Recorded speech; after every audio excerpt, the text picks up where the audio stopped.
My twin brother called me crying from a payphone in the freezing rain. When I discovered his wife had controlled and humiliated him for 20 years, I did not just get angry. I switched places with him. I stepped into his personal hell and taught her a lesson she will never, ever forget. Before I reveal exactly how I dismantled her perfect life, tell me what city you are watching from in the comments below. Hit the like button and subscribe if you believe that abusers eventually pick the wrong victim.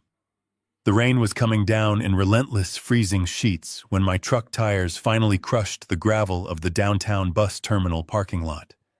It was 2 in the morning. The neon sign above the diner next door buzzed with a sick yellow light, casting long, distorted shadows across the wet pavement. I threw the truck into park and stepped out into the downpour, my eyes scanning the desolate platforms. The smell of exhaust and stale tobacco hung heavy in the damp air. I had not spoken to my identical twin brother Gabriel in 5 years. His wife Valerie had seen to that. She had systematically isolated him, changed his phone numbers, and poisoned the family well, until I was nothing but a toxic memory in their affluent suburban household. But an hour ago, my phone had rung. It was an unknown number, a kind stranger at a gas station who had let a shivering old man use their cell phone. The voice on the other end was barely a whisper, choking on tears, begging for help. I found him huddled on a wooden bench near the farthest terminal. He was 69 years old, just like me, but the man sitting under the flickering fluorescent light looked a decade older. He was swimming in a thin-soaked windbreaker that offered absolutely no protection against the biting cold. His silver hair, usually so neatly kept, was plastered to his forehead. He was shaking violently, his knees pulled up to his chest, in a posture of complete defeat. I walked up to him slowly, not wanting to startle him. When he looked up, the sheer terror in his eyes made my stomach twist into a cold, hard knot. I sat down next to him and put my heavy wool coat over his trembling shoulders. He flinched at my touch before recognizing my face. He grabbed my arm with terrifying strength, his fingers digging into my jacket. He could barely breathe. He was in the middle of a massive panic attack, his chest heaving as he tried to pull air into his lungs.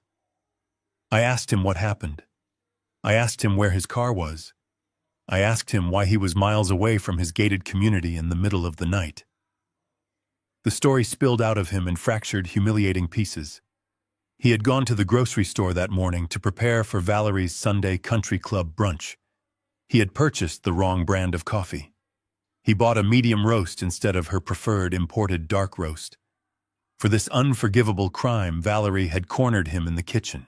She screamed at him until he backed into the counter.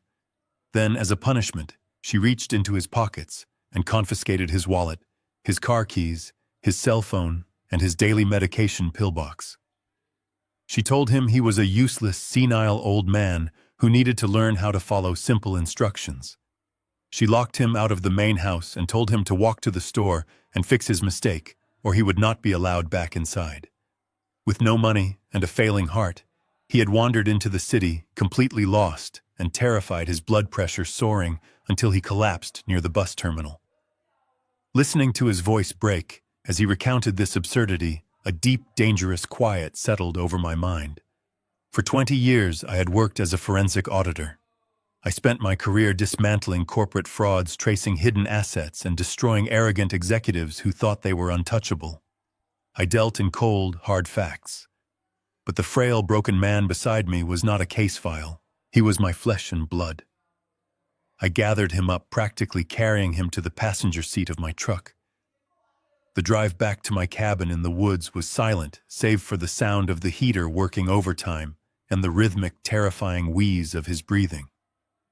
When we finally arrived at my quiet, secure cabin, the true danger of the situation became apparent.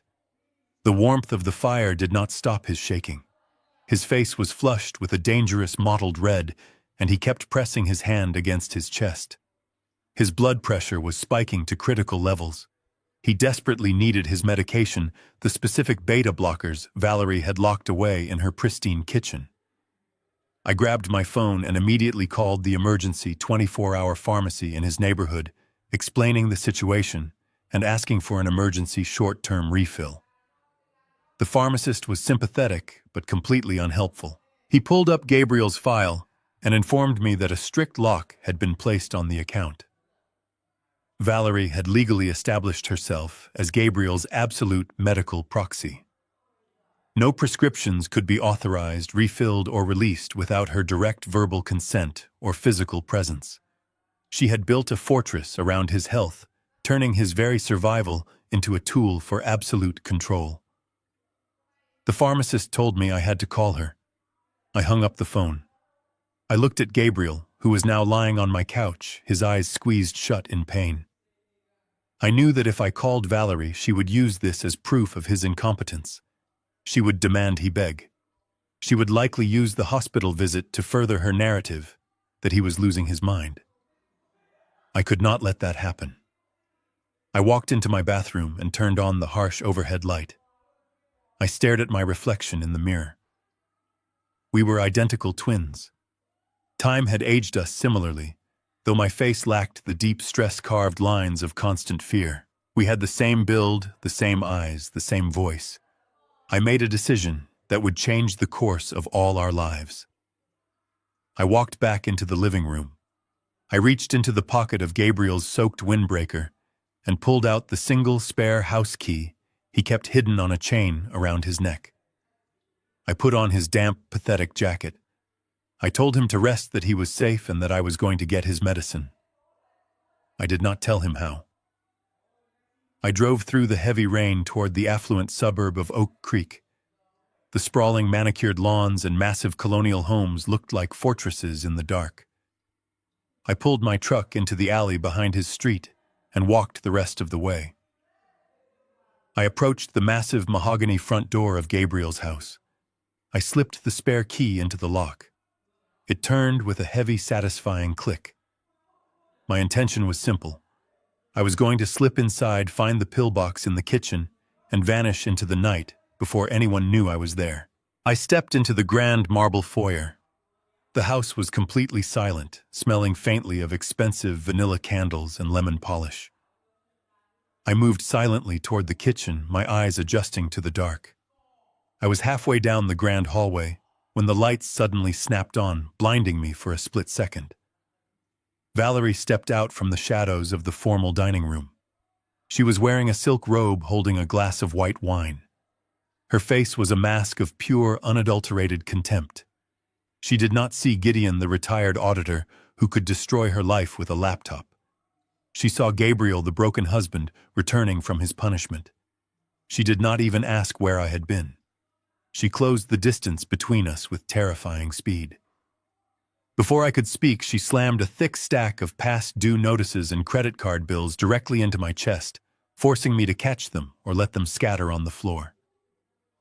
"Look at you," she hissed, her voice dripping with venom. "You look like a stray dog begging for scraps. Do you have the right coffee, or are you completely useless?" I stood frozen. I felt the physical force of her anger, the absolute lack of basic human empathy. She poked me hard in the shoulder with her manicured finger. "I am done playing games with you, Gabriel," she continued, stepping into my personal space. "The lease on my luxury SUV is due on Tuesday. You are going to sign over your entire pension check tomorrow morning, or I swear to you I will call the facility and tell them your dementia has made you a danger to yourself. You will spend the rest of your pathetic life eating applesauce in a locked ward. Do you understand me?" She was threatening him with institutionalization over a car payment. She had weaponized his age, his health, and his mind. The sheer audacity of her cruelty sent a shockwave of cold rage through my veins. Every instinct I had screamed at me to stand up straight. I wanted to look her in the eye, introduce myself, and promise her legal annihilation. I wanted to see the terror on her face when she realized she had just assaulted the wrong twin. But I stopped. The forensic auditor in me took over. If I blew my cover now, I would only get Gabriel his pills. Valerie would still hold the medical proxy. She would still hold the house, the bank accounts, and the legal power to destroy him the moment I left. She had spent 2 decades building this prison. A momentary victory would not save my brother. To truly free him, I had to tear the prison down from the inside. I needed evidence. I needed access. I needed time. I looked down at the bills in my hands. I felt the wet fabric of Gabriel's coat clinging to my arms. I took a deep, slow breath, suppressing a lifetime of pride and confidence. I physically adjusted my posture. I allowed my shoulders to slump forward, collapsing my chest. I lowered my chin, breaking eye contact and staring submissively at the marble floor. I let my hands tremble slightly, mimicking the exhaustion I had seen in my brother just an hour ago. I embraced the humiliation. I let the silence stretch for a moment, absorbing the heavy, suffocating atmosphere of the house. Then, in a voice barely above a whisper, perfectly matching Gabriel's defeated tone, I gave her exactly what she wanted. "Yes, Valerie," I whispered. "I understand." She scoffed a short, ugly sound of victory. She turned her back on me, taking a sip of her wine as she walked toward the grand staircase. "Your pills are on the kitchen island," she threw over her shoulder without looking back. "Sleep in the guest room. I do not want you coughing near me tonight." I watched her ascend the stairs, her shadow stretching long against the wall. The trap was set. She thought she had broken her husband completely. She had no idea that she had just invited her absolute ruin through the front door. The switch was complete. Tomorrow, the silent adjustment would begin. I woke up the next morning to the sharp sound of heels clicking across the hardwood floor above my head. The guest room was freezing. There was no heating vent open, and the thin blanket provided absolutely no warmth against the morning chill. I lay there for a moment, staring at the sterile white ceiling. My back ached from the terrible mattress, but the physical discomfort was nothing compared to the heavy, oppressive atmosphere of the house. I had spent my entire life building a career on logic and financial independence. Now I was waking up in a prison designed specifically to break a human spirit. I forced myself out of bed.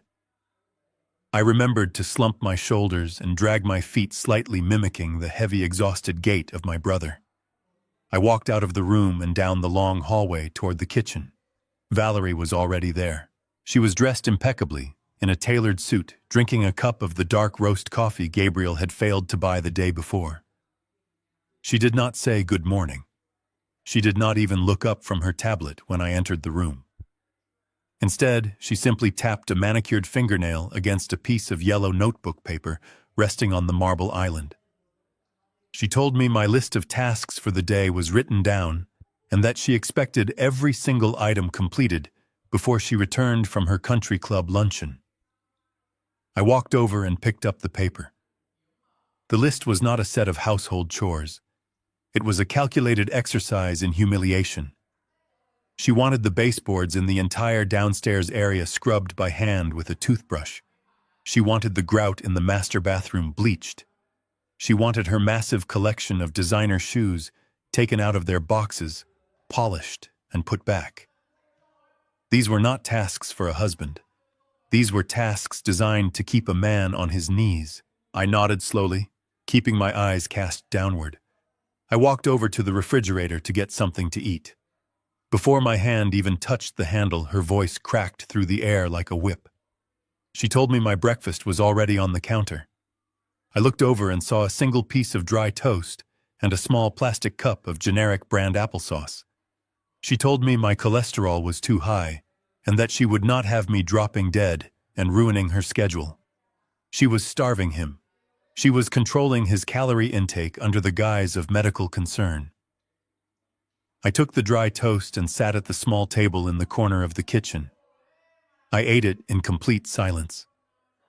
Once she finished her coffee, she stood up, grabbed her designer handbag, and walked toward the door. Just before she left, she reached into her purse and pulled out a single crumpled $20 bill. She threw it on the counter. She told me that was my allowance for the week. She told me I needed to walk to the pharmacy later and buy her a specific brand of imported bath salts, and that I better bring back the exact change. A single $20 bill. I stared at the green paper resting on the cold marble. My brother had worked as a senior structural engineer for 40 years. He had built a massive retirement fund. He had paid off the mortgage on this very house 10 years ago. Yet here he was, expected to survive an entire week on $20 in a neighborhood where a simple sandwich cost 15. This was not just control. This was financial starvation. She was reducing a brilliant, hard-working man to the status of a dependent child begging for lunch money. I waited until I heard the heavy front door slam shut and the sound of her luxury car pulling out of the driveway. Only then did I stand up straight. I rolled my shoulders back, feeling the satisfying crack of my joints. The act was paused. The forensic auditor took over. I walked into the living room and found Gabriel's cell phone sitting on the entry table. She must have dumped it out of her purse when she returned last night. I picked it up and pressed the power button. The screen lit up, but it immediately asked for a passcode. I knew Gabriel's habits. He always used the year our mother was born. I typed in the 4 digits, and the phone unlocked. I did not immediately check his messages or his contacts. In my line of work, you always look for the invisible strings first. I went straight to the system settings and checked the battery usage and data permissions. I was looking for anomalies. I found one almost immediately. There was a hidden application running continuously in the background, draining a massive amount of battery. The app had no icon on the home screen. It was buried deep within the operating system files. I recognized the software instantly from my corporate fraud investigations. It was a high-level enterprise tracking application, usually sold to paranoid executives to monitor their employees. Valerie had installed military-grade spyware on her husband's phone. It was not just a simple location tracker. This software gave her complete administrative control over the device. It tracked his exact GPS coordinates down to the square foot. It recorded every single text message he sent or received, even if he deleted them. It logged the phone numbers of every incoming and outgoing call. It even had a feature that allowed her to remotely activate the microphone and listen to his conversations without the screen ever turning on. A cold shiver ran down my spine. Gabriel had been carrying around a digital ankle monitor for years without ever knowing it. Every time he went to the store, every time he sat in the park, every time he tried to call a friend, she knew exactly where he was and what he was doing. This explained how she was able to isolate him so completely. If he ever reached out to an old colleague or a family member, she would know instantly and punish him for it. She had built an invisible electric fence around his entire life. Over the next 48 hours, I survived her regime by becoming a ghost. I scrubbed her baseboards. I polished her shoes. I ate the miserable portions of food she allowed me. I endured her constant verbal belittling without showing a single flash of anger or defiance. I let her believe she was still firmly in control of her broken husband. But beneath the pathetic exterior, my mind was working with absolute precision. I mapped out the entire power structure of the house. I learned her schedule. I noted the times she checked her phone and the times she met with her friends. I used those small windows of freedom to explore the rest of the house, looking for locked drawers and hidden documents.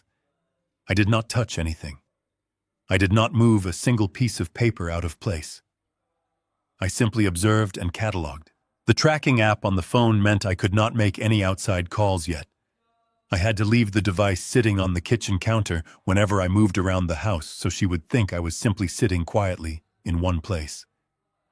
By the end of the second day, the picture was completely clear. Valerie was not just a cruel wife. She was a warden, and this house was a maximum security facility built on the foundation of my brother's stolen wealth. She had stripped away his dignity, his resources, and his privacy. But she had made one fatal mistake. She had assumed that her victim was completely alone. She had no idea that the man sweeping her floors was methodically gathering the precise coordinates to launch a devastating legal strike against her. The 48 hours of silent survival were over. It was time to start breaking her empire apart. I was on my knees scrubbing the grout around the outdoor swimming pool when the roar of a sports car engine shattered the quiet afternoon. I did not look up immediately. I kept my head down, scrubbing the white tiles with the stiff, bristled brush Valerie had left out for me. The heavy wooden side gate swung open, and I heard the distinct sound of expensive leather shoes slapping against the concrete patio. It was Justin and his younger sister Heather, my niece and nephew. I had not seen them since they were teenagers, but the spoiled, arrogant expressions on their adult faces were unmistakable. Justin threw his keys onto a glass patio table with a loud clatter. He was wearing a custom-tailored suit that probably cost more than my brother was allowed to spend on groceries in a year. Heather followed close behind him, scrolling through her phone. She did not even acknowledge my presence.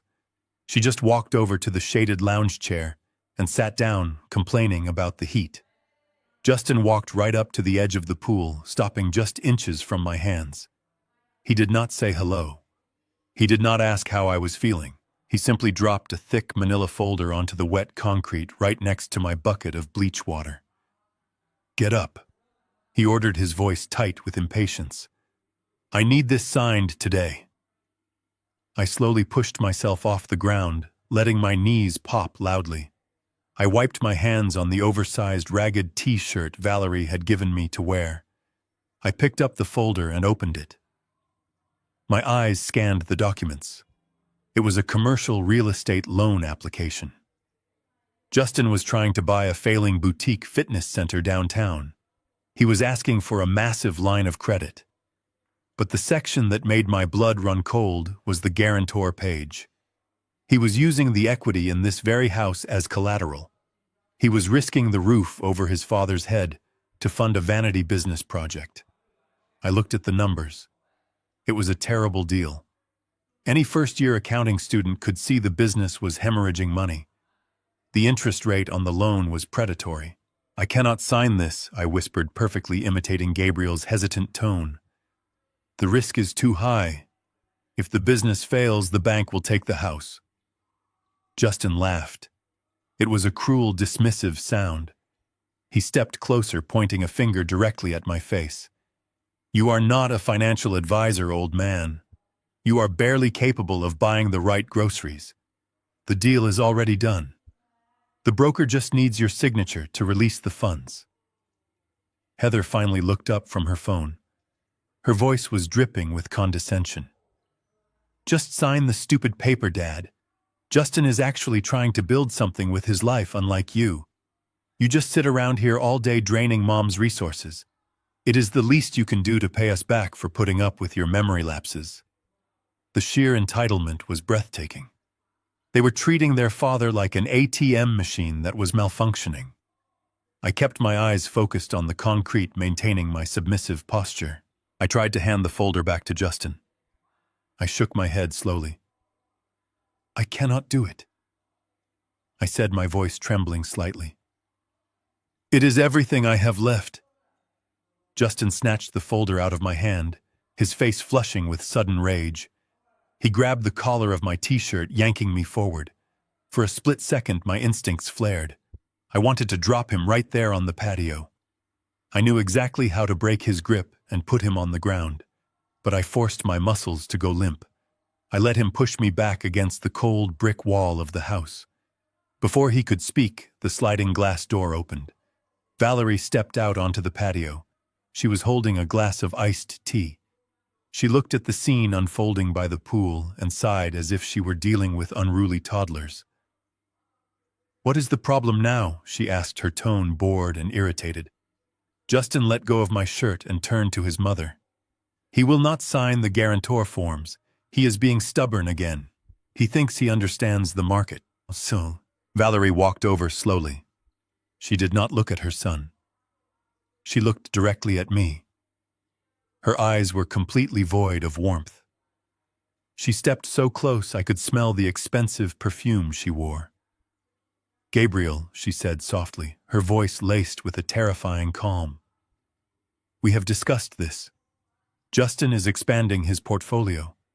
You are going to support your family." I looked down at my wet shoes. "The house, it is too much money," I muttered. Valerie took a slow sip of her iced tea. She reached out and patted my cheek. It was a patronizing, humiliating gesture. "Listen to me very carefully," she whispered. You will take that pen from your son, and you will sign every single page he tells you to sign. If you do not sign it by dinner time, I will turn off the electricity to the guest room. I will lock the kitchen cabinets, and I will throw your remaining medication down the garbage disposal. You will sit in the dark, and you will starve until you remember who is in charge of your life. Do we understand each other? She was perfectly willing to let her husband suffer a medical emergency to secure a risky loan for her spoiled son. She had normalized this abuse to the point where her children openly participated in it. They were a pack of parasites feeding off the man who had given them everything. I looked at Justin. He was holding out a sleek silver pen, a smug smile plastered across his face. I looked at Heather, who was already back to scrolling on her phone, completely indifferent to the threat her mother had just made. I reached out with a trembling hand and took the folder from Justin. I took the silver pen. "Good," Valerie said, turning her back on me. "Finish scrubbing the pool deck before you come inside. You are tracking dirt everywhere." She walked back into the house. Justin and Heather followed her, leaving me alone on the patio. I stood there holding the commercial loan application. They thought they had won. They thought they had successfully bullied a broken old man into handing over the last piece of his financial security. They did not realize they had just given a master forensic auditor the exact documentation he needed. To verify a loan of this magnitude, the bank required full access to all associated financial records, including the shadow accounts I suspected Valerie was hiding. Justin had just handed me the key to the castle. All I had to do now was wait for the sun to go down. I put the folder on the patio table and picked up my scrub brush. The silent adjustment was moving into its next phase. Tonight, I would find every single secret they had buried. I waited in the freezing guest room until the grandfather clock in the downstairs hallway chimed 2 in the morning. The house was completely silent. I lay perfectly still, listening to the rhythmic hum of the central air conditioning system. I needed to be absolutely certain Valerie and her children were fast asleep. I slowly pulled the thin blanket back and stepped onto the cold, hardwood floor. I took Gabriel's cell phone, the one with the military-grade tracking software, and placed it carefully on the nightstand right next to the bed.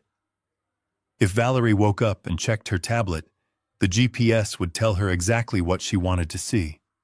It would show her broken husband sleeping exactly where he was supposed to be. I slipped out of the room and moved silently down the long, dark corridor.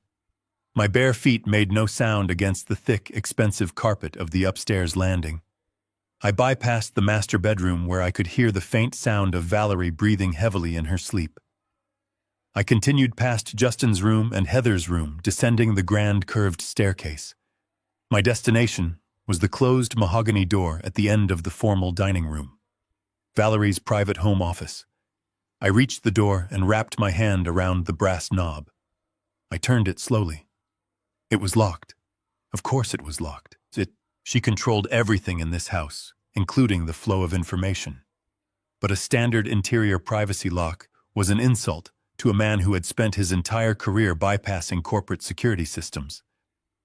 I reached into the pocket of my sweatpants and pulled out a small, rigid piece of plastic I had cut from the edge of a laundry detergent bottle earlier that afternoon.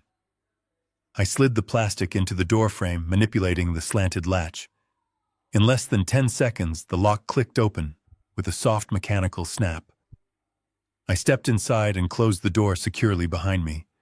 The room smelled of expensive leather and polished wood. I walked over to the massive oak desk and sat down in her high-backed leather executive chair. The sleek desktop computer sat in the center of the desk, waiting. I reached out and pressed the power button. The screen glowed to life, casting a pale blue light across the dark room. The login screen appeared, demanding a password. This was the first real test. In my decades of forensic accounting, I had learned one universal truth about arrogant people. They never believe anyone is smart enough to catch them, so their security is always built on vanity. Valerie thought Gabriel was a senile old man who could barely operate a television remote. She would not bother with complex encryption or randomized alphanumeric codes. I looked at the password field. I typed in her own name followed by the year she was born. Incorrect. I typed in the name of her country club. Incorrect. I stopped and thought about what mattered most to her. I thought about the luxury car she had threatened me over the day before.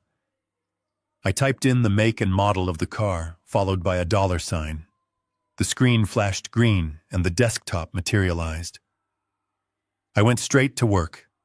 I did not bother looking at her personal emails or her social media accounts. I cared only about the numbers. I opened her primary document folders and began my audit. What I found over the next 2 hours made my stomach turn. Valerie was not a sophisticated criminal mastermind. She was a greedy opportunist who had been operating with absolute impunity for years. She had not even bothered to hide the evidence deeply. She simply relied on the fact that Gabriel was too intimidated to ever look. I opened the bank statements first. Gabriel had worked as a senior structural engineer. He had a massive pension and a substantial retirement fund, but the accounts tied to his name were practically empty. I traced the outgoing wire transfers. Every month, the moment his pension was deposited, Valerie would electronically sweep 95% of the funds into a separate private account registered entirely in her name. She left him just enough to cover the utility bills, creating a paper trail that made it look like he was paying for the household expenses. But that was just the beginning. I dug deeper into the tax returns and discovered a massive withdrawal from his primary retirement account. It had happened 3 years ago, right around the time his health began to decline. I followed the routing numbers. The money had not gone into their joint savings. It had been funneled into a newly registered limited liability company, a shadow corporation called Apex Holdings. I pulled up the state registry records for the company. The sole proprietors listed on the incorporation documents were Valerie and her son Justin. They had literally stolen his life savings to create a slush fund for themselves. I looked at the expense reports for the shadow company. The money Gabriel had bled for the money he had saved to ensure his family would be safe in their old age was being used to pay for Justin's failed business ventures, Heather's luxury vacations, and Valerie's endless country club fees. They were bleeding him dry while simultaneously treating him like a parasite. I leaned back in the heavy leather chair staring at the glowing monitor. The sheer scale of the financial abuse was staggering. They had taken his past, his present, and his future. And earlier today, they had demanded he sign over the very house he built to secure another terrible loan. I realized then that the loan was not just about buying a fitness center. It was the final phase of their plan. They were trying to extract the absolute last drop of equity from his name before they locked him away in a facility. I pulled a small pen and a piece of scrap paper from the desk drawer. I carefully wrote down every single routing number, every account balance, and the official registration details for the Shadow Corporation. I memorized the passwords she had saved in her browser for the private banking portals. I was gathering the ammunition required to absolutely obliterate her financial existence. I had everything I needed to initiate the freeze, but I could not do it from her computer. I needed my own secure line. I needed to contact the outside world. I neatly folded the piece of paper and slipped it into my pocket. I closed all the document windows, clearing the recent file's history so she would never know anyone had been inside the machine. I shut down the computer, watching the screen fade to black. I stood up and walked back to the door, wiping down the desk and the chair with the sleeve of my shirt to ensure I left no trace. I slipped out of the office and gently pulled the mahogany door shut, making sure the lock engaged with a soft click. I crept back up the stairs, my mind racing with cold, calculated fury. The 48 hours of silent survival had paid off. I knew exactly where the money was, and I knew exactly who had taken it. I returned to the freezing guest room and climbed back into the terrible bed. I picked up the cell phone from the nightstand, confirming the tracking app still showed me safely asleep. Tomorrow I would have to sign Justin's loan documents to maintain my cover. But tomorrow I would also find a way to escape the invisible electric fence and make the phone call that would start the legal avalanche. The midnight audit was complete. The counter-offensive was about to begin. Before I left Valerie's office that night, I noticed one final folder buried deep in her hard drive. It was labeled simply as medical transition. My fingers hovered over the mouse for a fraction of a second before I clicked it open. What I read inside chilled me to the absolute bone. It was not just the financial ruin I had uncovered with the Shadow Corporation. This was the blueprint for my brother's physical imprisonment. Valerie had already paid a private attorney to draft a full declaration of mental incompetency. The document was completely filled out, citing Gabriel's supposed memory lapses, his confusion, and his inability to manage his own affairs. It included a pre-approved admission form for a high-security psychiatric care facility located 3 states away. She was not just going to take his money. She was going to erase him from society entirely so he could never tell anyone what she had done. The paperwork was dated for the end of the month. I had less than 2 weeks before she executed the final phase of her plan. I closed the files and crept back to my freezing bed. The rest of the night passed in a blur of cold calculation. When the sun finally rose, I put on the same ragged clothes she had laid out for me. I walked downstairs to the kitchen. Justin was already there, leaning against the marble counter. He was dressed in a sharp business suit, holding his car keys in one hand and the thick commercial loan application in the other. He looked exactly like a predator, waiting for his trapped prey to finally give up. Valerie was sitting at the breakfast table, casually flipping through a fashion magazine while she sipped her imported coffee. Justin slapped the folder onto the counter as soon as I walked into the room. He did not bother with a greeting. He simply pointed to the bottom of the page where a small yellow sticky note indicated the signature line. "Sign it," he demanded, his voice echoing in the large kitchen. "The broker is waiting for the scan, and I am not going to lose this property because you want to be stubborn." I kept my head down. I let my hands shake just enough to make it look authentic. I looked over at Valerie, hoping to play the part of a desperate husband seeking mercy from his wife. "Valerie," I whispered, my voice cracking perfectly. "Please. If his gym fails, the bank will take the house. Where will we live?" Valerie did not even look up from her magazine. She slowly turned a glossy page. "You will live wherever I decide you live," she replied coldly. "But if you do not sign that paper right now, you will not be living here by this afternoon. I will make the call, Gabriel. Do not test me." She was referring to the incompetency papers I had just found on her computer. She was actively threatening to have him committed if he did not hand over the equity to her son. The sheer evil of the threat was staggering, but it was exactly what I needed to hear. It confirmed that she was fully committed to her own destruction. I turned back to Justin. He thrust a heavy silver pen toward my chest. I reached out with a trembling hand and took it. I pulled the document closer to me. The paper was crisp and official. It was a legally binding contract that would attach hundreds of thousands of dollars of debt to my brother's name. I pressed the tip of the pen against the signature line. I took a short, shallow breath. For 20 years, Gabriel had signed his name to checks, to mortgages, to birthday cards for ungrateful children. But the man holding the pen right now was not Gabriel. We were identical twins. We shared the same face, the same voice, and the same DNA. But our legal identities were entirely separate. Our signatures were vastly different. Gabriel's handwriting was rounded and precise, reflecting his career as an engineer. My signature was a sharp, aggressive scrawl born from decades of signing audit reports and legal affidavits. I did not try to forge my brother's name. I did not write a shaky version of Gabriel. With fluid, deliberate strokes, I signed my own legal name. Gideon. I looped the letters perfectly, pressing hard enough to leave a deep indentation on the paper. I signed the main guarantor page. I flipped to the second page and signed my name again. I initialed the liability waiver with my own initials. To an arrogant, impatient kid like Justin, An old man's cursive was just a blur of ink. He was not looking at the spelling.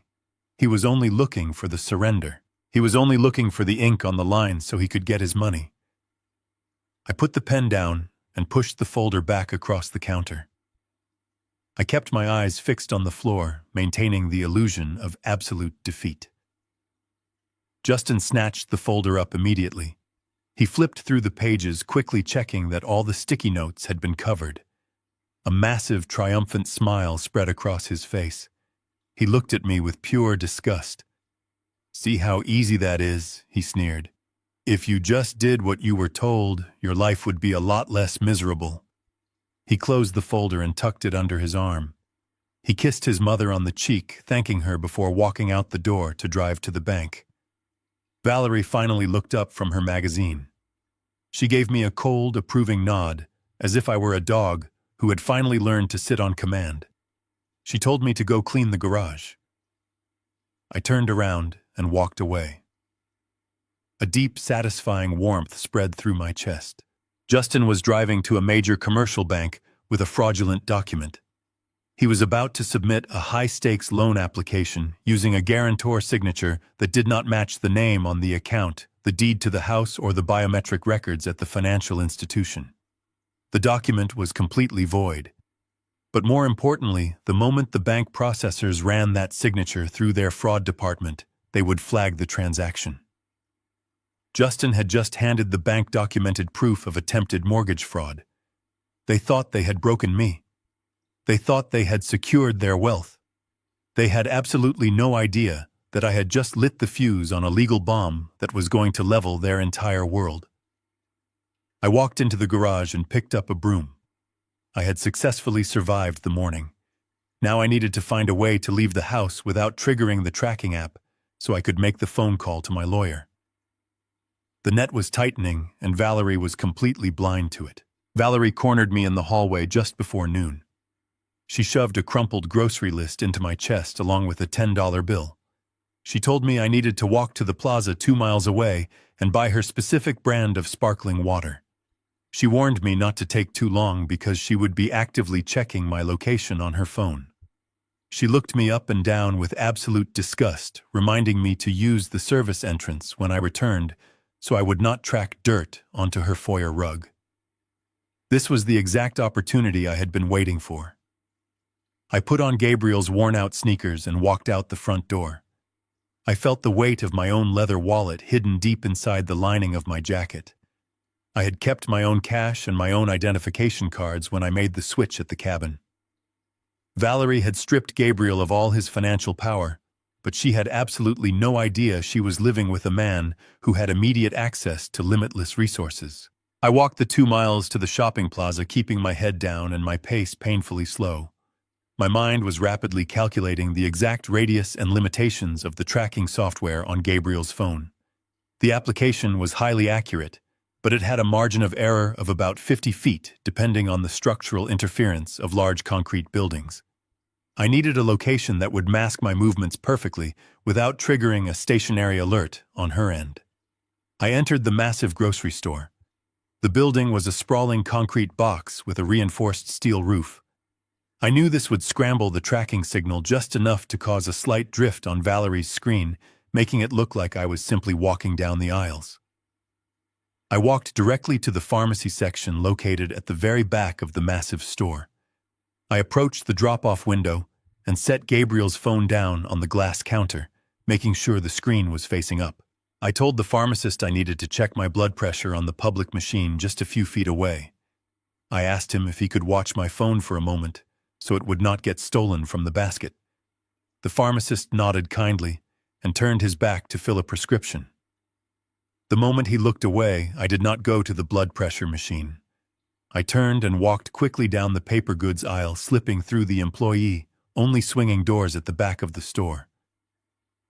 I navigated the narrow concrete hallway and pushed open the heavy metal exit door leading to the outdoor loading dock. I had exactly 12 minutes before the tracking app registered my phone sitting completely idle for too long and alerted Valerie. I sprinted across the loading dock, ignoring the sharp pain in my knees. I ran down the alleyway, separating the grocery store from a rundown strip mall. I walked into a small electronics shop that smelled like stale smoke and cheap plastic. I pulled a $100 bill from my hidden wallet and purchased a prepaid cellular device. I did not wait for the clerk to offer a receipt or his change. I tore the plastic packaging open as I walked back out into the alleyway, leaving the box in a dumpster. I powered the device on. My hands were perfectly steady. I dialed a number I had memorized 15 years ago. It was the direct private line of Wallace, a ruthless corporate attorney, and my former legal partner. We had spent decades tearing down fraudulent empires together. He was a man who traded in secrets and absolute destruction. He picked up on the second ring. I did not say hello. I told him it was Gideon. There was a long pause on the other end of the line. He asked me where I had been and why I was calling from an unregistered prepaid number. I told him I did not have time to explain the entire situation, but that I was currently standing in a dirty alleyway wearing my brother's clothes because his wife was trying to systematically destroy him. I rattled off the information I had stolen from Valerie's computer the night before. I gave Wallace the exact routing numbers for the shadow corporation called Apex Holdings. I gave him the names of the banks, the offshore accounts, and the dates of the largest wire transfers. I told him about the commercial real estate loan Justin was attempting to secure using a forged signature. Finally, I told him about the medical incompetency papers Valerie was planning to file by the end of the month to lock Gabriel in a psychiatric facility forever. Wallace listened in complete silence. When I finished speaking, his voice was ice cold. He told me he understood exactly what needed to be done. I gave him my strict instructions. He was to contact his highest-level associates at the private wealth management firm holding the Apex accounts. He was to initiate a stealth freeze on all assets tied to Valerie and Justin immediately. I told him to use his legal authority to flag the accounts for suspected elder financial abuse and wire fraud, but to do it quietly. I wanted the bank to simply decline their transactions without giving them an official reason yet. I wanted Valerie to feel the sudden, terrifying panic of losing control before the actual legal hammer dropped on her head. Wallace agreed completely. He told me the stealth freeze would be active in less than 24 hours. He asked if I needed him to send the police to the house right now to pull me out of the hostile environment. I told him absolutely not. I told him if we moved too fast, Valerie might find a way to destroy the remaining physical evidence or spin the narrative to make Gabriel look crazy to the authorities. I had to stay inside the house and play the broken husband until the trap was completely sealed and inescapable. We agreed to communicate only once a day on this prepaid phone. I ended the call and slipped the burner phone deep into my heavy work boot.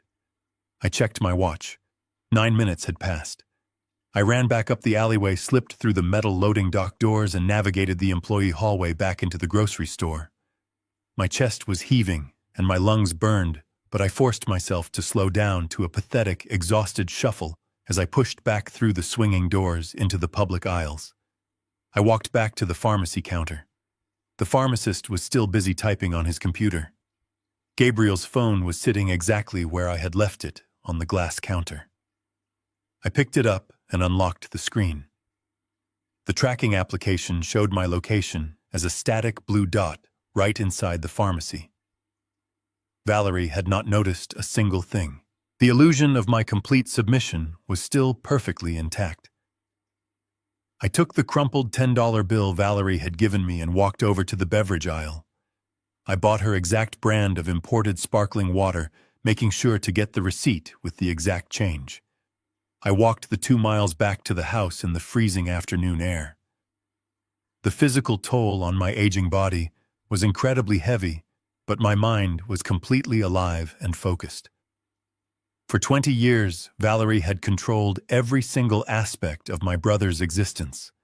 She thought she was the untouchable architect of his demise.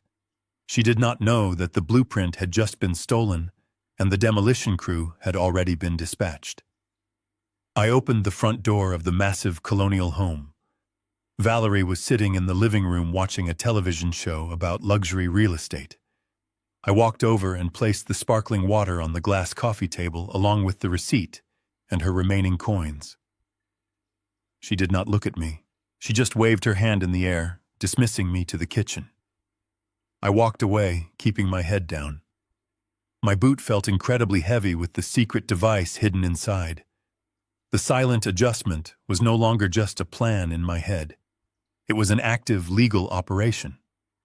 Tomorrow morning, when she tried to spend Gabriel's stolen money, she was going to hit a massive invisible brick wall, and I was going to be standing right next to her, watching her entire world begin to shatter. I was summoned to the master bedroom precisely at 6 in the evening. Valerie had laid out a charcoal suit on the edge of the bed. It was 2 sizes too big. She did not care how it fit. She only cared that I wore it to her dinner party tonight.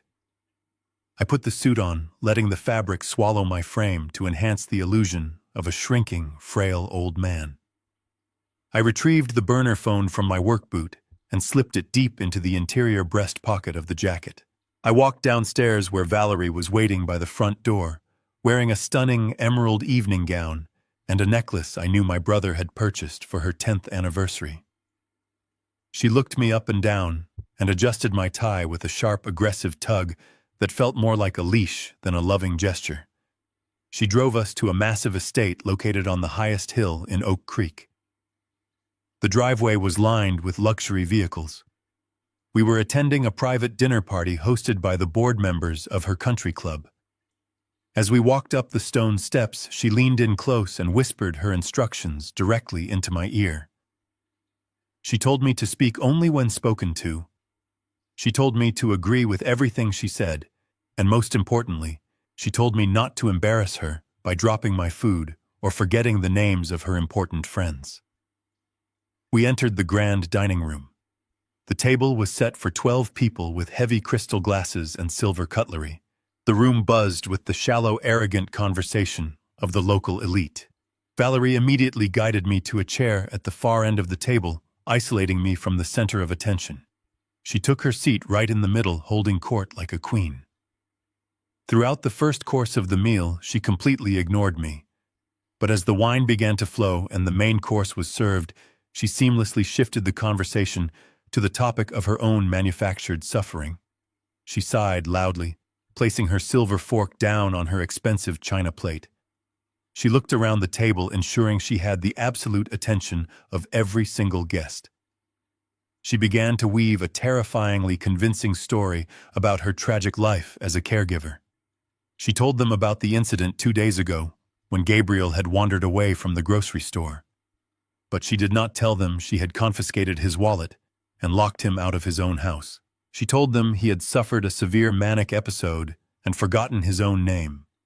She told them she had spent hours driving through the dangerous parts of the city, crying hysterically, until she finally found him sitting on a curb, completely detached from reality. The guests gasped in synchronized sympathy. The woman sitting next to Valerie reached out and placed a comforting hand on her arm, praising her for her incredible strength and dedication. A wealthy real estate developer sitting across from me slowly shook his head and offered me a look of profound pity. I sat there chewing a piece of dry chicken, listening to my own wife publicly assassinate my brother's character. She was laying the psychological groundwork for the incompetency papers. She needed these powerful people to witness his supposed decline so that when she finally locked him in a psychiatric ward next week, no one would question her motives. They would all nod their heads and agree that it was the most compassionate choice for a man who had lost his mind. I lowered my head, staring blankly at my plate. I let my jaw hang slightly slack, playing the part of a man entirely disconnected from the conversation around him. I let them bathe in their false pity, but beneath the heavy tablecloth my hands were moving with calculated precision. I reached into my breast pocket and retrieved the small plastic burner phone. I kept my hands resting quietly on my lap, hidden by the thick linen napkin. I had spent my entire career typing complex mathematical formulas on physical keypads without ever needing to look at the keys. I navigated the tactile buttons of the cheap phone entirely by touch. I opened a new text message addressed to Wallace. I began to type the routing numbers for the shadow corporation Apex Holdings. I typed the 9-digit bank codes, the account numbers, and the exact dates of the fraudulent wire transfers I had memorized during my midnight audit. Every time Valerie paused her tragic monologue to take a sip of wine, I pressed the send button, transmitting another piece of the puzzle to my lawyer. Valerie continued her performance, completely unaware of the digital execution taking place right under her nose. She looked down the table directly at me. She asked me in a loud, condescending voice if I remembered the name of the man sitting next to me. The room fell silent. 12 pairs of eyes locked onto me, waiting to see the broken man fail. I looked at the man. I knew exactly who he was. He was the chief financial officer of a local medical supply company. But I did not say that. I blinked my eyes rapidly, letting a look of panic wash over my face. I opened my mouth but made no sound. I looked back at Valerie, pretending to be lost and terrified. Valerie offered the table a sad, brave smile. She told them not to worry. She told them these lapses were happening more and more often, and that she was consulting with specialists to find the best permanent care facility for my condition. The guests murmured their support, completely validating her wicked plan. Under the table, my thumb pressed the final button. The last message was sent. I felt a single short vibration against my leg. It was Wallace confirming receipt of the data. The message was simple. He told me the stealth freeze on all of Valerie's accounts would be officially activated at exactly 8 o'clock tomorrow morning. I picked up my water glass with a trembling hand and took a slow sip. Valerie was basking in the glow of her friend's admiration. She thought she had just successfully secured the social approval she needed to throw her husband away. She had absolutely no idea that while she was busy convincing the room that I was a mindless fool, I had just handed over the exact financial coordinates needed to destroy her empire. The dinner party dragged on for another hour, but my work was done. Tomorrow she would wake up expecting to finalize her purchase of the Aspen vacation home using Gabriel's stolen money. Tomorrow, the silent adjustment would violently breach the surface of her perfect reality. I was wiping down the vast granite countertops in the kitchen when Valerie floated down the grand staircase. She was wearing a flowing silk robe and a triumphant smile that stretched from ear to ear. She carried a thick folder of closing documents and a glossy brochure featuring a massive snow-covered cabin. Today was the day she was going to finalize the purchase of her Aspen vacation home. She was going to use the hundreds of thousands of dollars she had systematically siphoned from my brother's retirement accounts to buy a luxury winter playground for herself and her entitled children. She spread the paperwork across the kitchen island, humming a cheerful tune. She did not even acknowledge my presence as I stood just a few feet away, holding a damp rag. To her, I was simply part of the kitchen appliances, a broken machine that no longer served a purpose other than basic maintenance.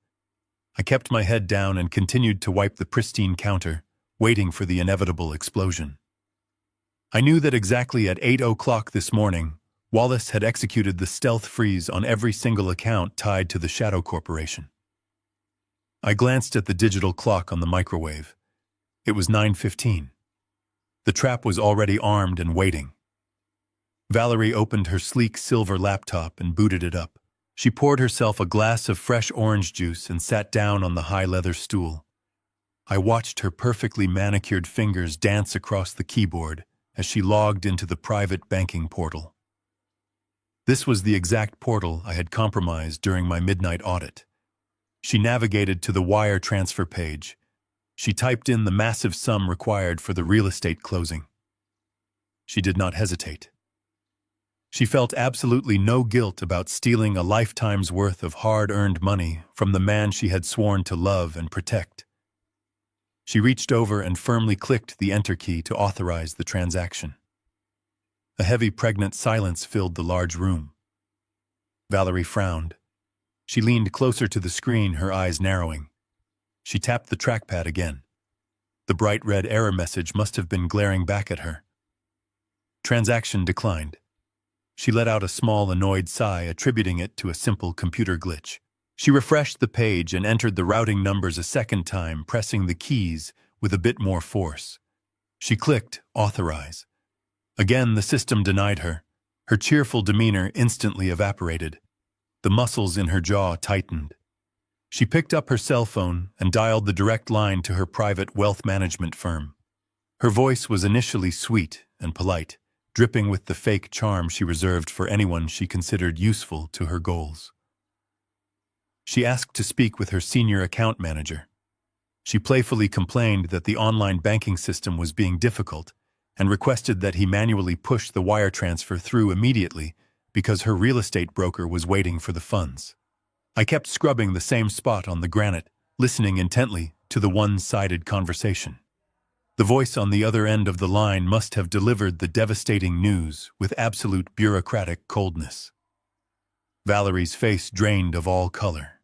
The fake sweet tone vanished entirely, replaced by a shrill, terrifying shriek. She demanded to know what he meant by administrative hold. She stood up from the stool, her chair scraping loudly against the hardwood floor. She screamed that she was the primary account holder of Apex Holdings and that she demanded access to her liquid capital this very second. The bank manager, acting on the strict legal instructions Wallace had filed, gave her no concrete answers. He simply stated that the accounts were under emergency review by the fraud department and that all outgoing transfers were strictly and permanently prohibited until the investigation concluded. He refused to give her a timeline, and he refused to transfer her to a supervisor. He simply advised her to wait for official correspondence in the mail. Valerie dropped the phone from her ear. She stared blindly at the wall for a full 10 seconds, her chest heaving with rapid, shallow breaths.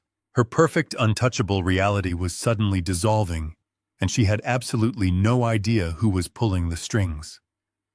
The panic set in. It was a feral, destructive panic. She slammed the laptop shut with so much force that the silver casing cracked straight down the middle. She picked up her heavy glass of orange juice and hurled it across the room. It shattered against the stainless steel refrigerator, sending sticky liquid and sharp shards raining across the floor. She turned to me. Her eyes were completely unhinged, wild, with the terrifying realization that she was losing control. She needed a target for her rage, and I was the only one in the room. She marched over to me and snatched the damp rag right out of my hand, throwing it onto the floor. She screamed that I was a curse on her life. She screamed that my pathetic existence was a dark cloud that was ruining everything she had built. She completely ignored the fact that everything she had built was entirely funded by my brother's money. I shrank back against the wooden cabinets, raising my hands defensively. I lowered my head and let a look of absolute terror wash over my face, playing the part of the battered husband flawlessly. I whispered a frantic apology, begging her to calm down. But inside my chest, my heart was beating with a steady, powerful rhythm of absolute victory. The invisible brick wall had been hit, and the impact was catastrophic. The financial starvation she had inflicted on Gabriel for 20 years was suddenly her own immediate reality. She paced back and forth across the kitchen, stepping on the broken glass without even realizing it. She muttered to herself, trying to calculate her next move. Without that money, she would lose the Aspen house. But worse, without those accounts, she could not pay the massive credit card bills she had racked up this month. The illusion of her wealth was entirely dependent on the continuous theft of my brother's pension, and now the pipeline was sealed shut. She stopped pacing and looked at me again. The panic in her eyes slowly hardened into something much more dangerous. It was pure, cold desperation. She realized that the only remaining asset she had not fully liquidated was the equity in this very house. And to get that, she needed Gabriel entirely out of the picture. The blocked transfer had not stopped her greed. It had simply accelerated her timeline. The final confrontation was coming much faster than I had anticipated. I remained on my hands and knees, carefully picking up the shattered pieces of the heavy glass from the sticky kitchen floor. Valerie had retreated to the formal living room. Her feral screaming had stopped, replaced by a terrifying and focused silence. I could hear the rapid tapping of her fingernails against the glass coffee table. She was trying to rationalize the blocked transfer. In her deeply narcissistic mind, The idea that she had been caught or outsmarted was a mathematical impossibility. She firmly believed she was the smartest person in any room she entered. Therefore, the bank issue had to be a temporary administrative error. It had to be a glitch caused by the massive size of the wire transfer. She picked up her phone and dialed Justin's number. I kept my head down, scrubbing the floor, but I listened to every single word. She did not ask him if he was busy. She ordered him to cancel his afternoon meetings and come to the house immediately. She told him it was an absolute emergency regarding his inheritance. Justin arrived 20 minutes later. The heavy front door slammed shut, and his expensive leather shoes echoed across the marble foyer. He walked into the living room demanding to know why she had summoned him like a child. Valerie did not raise her voice. She spoke in low, urgent tones outlining the failure at the bank. Justin instantly panicked. His entire demeanor shifted from arrogant entitlement to desperate fear. He paced across the Persian rug, running his hands through his hair. He complained that the broker for his commercial gym loan was demanding proof of collateral by the end of the week. He whined that if the liquid cash in the shadow accounts was frozen, they had absolutely no way to cover their massive credit card debts or secure his business venture. He told his mother they were entirely exposed. Valerie snapped at him to stop acting like a coward.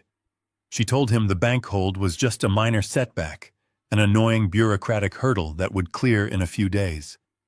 But she agreed that it highlighted a critical vulnerability in their plan. They were currently relying on liquid cash that was technically tied to a corporate entity under review. They needed an untraceable, bulletproof asset. They needed the physical equity of the house. She told Justin they could no longer afford to wait until the end of the month to execute the medical transition. The timeline was too risky. She walked over to the large calendar hanging in the hallway. She tapped her manicured finger against the square for the upcoming Friday. It was only 3 days away. She declared that Gabriel would be legally erased by Friday evening. She laid out the new accelerated plan with chilling precision. She was going to call her private attorney and have him bring the finalized power of attorney and medical proxy documents directly to the house. They were going to corner her husband in the study. They would force him to sign the papers, turning over absolute legal control of the estate and giving her the power to make all medical decisions on his behalf. Justin stopped pacing. A slow, cruel smile spread across his face. He asked his mother what they would do if the old man refused to sign. Valerie looked toward the kitchen where she knew I was working. Her voice was loud enough for me to hear every single syllable clearly. She said she would break him completely. She promised Justin that if Gabriel resisted, she would lock him in the upstairs study without food, without water, and without his blood pressure medication until he begged for the pen. She said that the moment the ink was dry on the documents, she would call the private psychiatric transport team she had already put on retainer. They would arrive in an unmarked van, strap him to a gurney, and take him to the locked ward of a facility 3 states away. He would never step foot inside this house again. I knelt on the floor, holding a damp rag soaked in orange juice. The sharp edges of a missed glass shard bit into my palm, but I barely registered the pain. My window of operation had just slammed violently shut. I no longer had 2 weeks to carefully build an airtight legal case with Wallace. I had exactly 3 days before a team of orderlies arrived to physically drag me out of the house. If the transport team arrived, I could simply drop the act. I could stand up, show them my real identification, and prove I was Gideon, not Gabriel. The orderlies would leave, but that would ruin the final execution of the trap. Valerie would immediately realize she had been tricked. She would hire expensive defense lawyers, claim it was a terrible misunderstanding, and spend years dragging the fraud case through the courts. I could not let that happen. I needed her to commit the ultimate crime in front of undeniable witnesses. I needed her to step into a trap so tightly wound that the moment it snapped shut, her entire life would be severed. I threw the broken glass into the garbage bin and washed my hands at the sink. I dried them on a towel and walked out to the living room, carrying a silver tray with a fresh cup of coffee. I played the part of the obedient, beaten servant to absolute perfection. I kept my shoulders slumped and my eyes fixed on the floor. Valerie took the cup from the tray without even offering a glance in my direction. She was already holding her phone, dialing her private attorney to book the signing appointment. Justin walked past me, heading for the front door. He intentionally dropped his shoulder and bumped hard against my chest, knocking me off balance. I stumbled backward, clutching the silver tray. He laughed, a short, ugly sound of pure malice. He told me I should probably go pack a small bag because I was going on a very long, permanent vacation soon. I caught my balance and offered a weak, pathetic nod. Let them gloat. Let them believe the absolute victory was theirs. They were completely blinded by their own greed, accelerating their own demise. Later that afternoon, when Valerie went upstairs to change her clothes, I retrieved the burner phone from my heavy work boot. I sat in the dark closet of the guest room and sent a rapid text message to Wallace. I told him the deadline had moved to Friday. I told him Valerie was bringing her attorney to the house to force the signature on the power of attorney documents. Wallace replied less than a minute later. His message was simple and incredibly dangerous. He told me to let them bring the papers. He told me to sign whatever they put in front of me, ensuring I used my own legal signature just as I had done with the loan. He said the final trap was already set at the bank. The moment she walked into that financial institution and tried to execute those forged documents, she would cross the legal point of no return. The ultimatum had been issued, but she had absolutely no idea she was giving it to the wrong man. Friday morning arrived with a suffocating heaviness. The sky outside was a flat, bruised gray, matching the oppressive atmosphere inside the house. I had spent the last 48 hours playing the part of a terrified ghost, scrubbing floors and eating table scraps while Valerie and Justin frantically scrambled to secure their crumbling financial empire. They thought they were running out of time because of a banking error. They had absolutely no idea that the clock ticking down was actually attached to a legal explosive I had planted. At exactly 10 in the morning, the heavy brass knocker on the front door echoed through the foyer. I was in the living room polishing the silver tea set when Valerie rushed down the stairs. She was dressed in a sharp black business suit, looking entirely too formal for a Friday morning at home. She did not even look at me as she opened the door. A tall, thin man walked into the foyer carrying a thick leather briefcase. He wore a gray suit and a perfectly forced smile. Valerie greeted him warmly, referring to him as Mr. Sullivan. I recognized his type immediately. In my decades of forensic auditing, I had crossed paths with hundreds of lawyers just like him. They were the expensive fixers who operated in the gray areas of the law, shielding the wealthy from the consequences of their own greed. Sullivan was not here to protect my brother. He was here to legally sanitize his destruction. Valerie gestured for him to follow her toward the back of the house. Justin emerged from the kitchen, wiping his mouth with a napkin, and joined the procession. They walked toward the heavy oak doors of the private study. Valerie stopped and turned around. She pointed her finger at me, ordering me to get up and follow them. I placed the silver polishing cloth on the coffee table. I let my shoulders slump forward and dragged my feet as I walked toward the hallway. Justin stood by the open door of the study, crossing his muscular arms over his chest.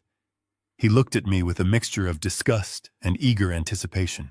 As I crossed the threshold, he stepped into the room behind me and pushed the heavy mahogany door shut.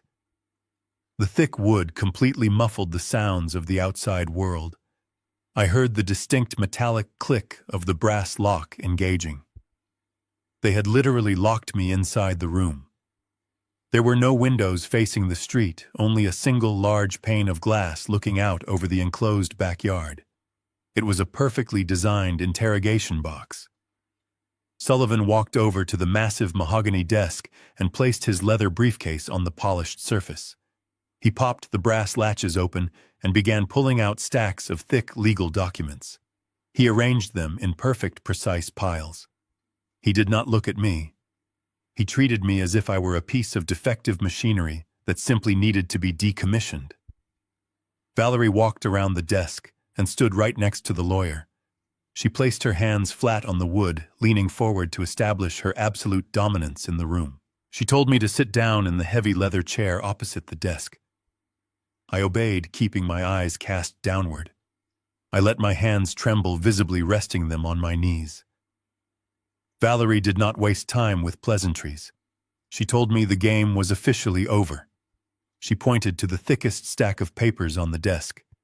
She announced that those were the permanent medical proxy and absolute power of attorney documents. She said they gave her complete unhindered control over every single financial asset, property deed, and medical decision associated with my name. I looked up at her, letting my eyes widen with manufactured terror. I whispered that I did not want to sign them. I pleaded with her, telling her I was perfectly fine and that I could manage my own affairs. It was the exact response she wanted. It fueled her sadistic need for control. She smiled a cold, reptilian smile. She walked around the desk and stood directly over me. She lowered her voice to a chilling whisper. She told me that I did not have a choice. She pointed a manicured finger toward the thick velvet curtains covering the side window. She told me that parked just 3 blocks away was an unmarked white van carrying 2 private psychiatric orderlies. She claimed she had already paid them a massive cash retainer. She explained in excruciating detail that if I refused to pick up the pen and sign every single page, she would make a single phone call. The orderlies would walk through the front door, strap me to a medical gurney, and inject me with a heavy chemical sedative. I would wake up in a locked ward located in a different state with no phone, no money, and no legal rights. She promised me I would die in that facility surrounded by strangers who thought I was completely insane. Justin laughed from the corner of the room. He told me to just listen to his mother and make it easy on myself. He said I was too old to fight back anyway. Sullivan, the lawyer, finally spoke up. He adjusted his expensive tie and offered me a look of deep, patronizing sympathy. He told me that his client was only acting in my absolute best interest.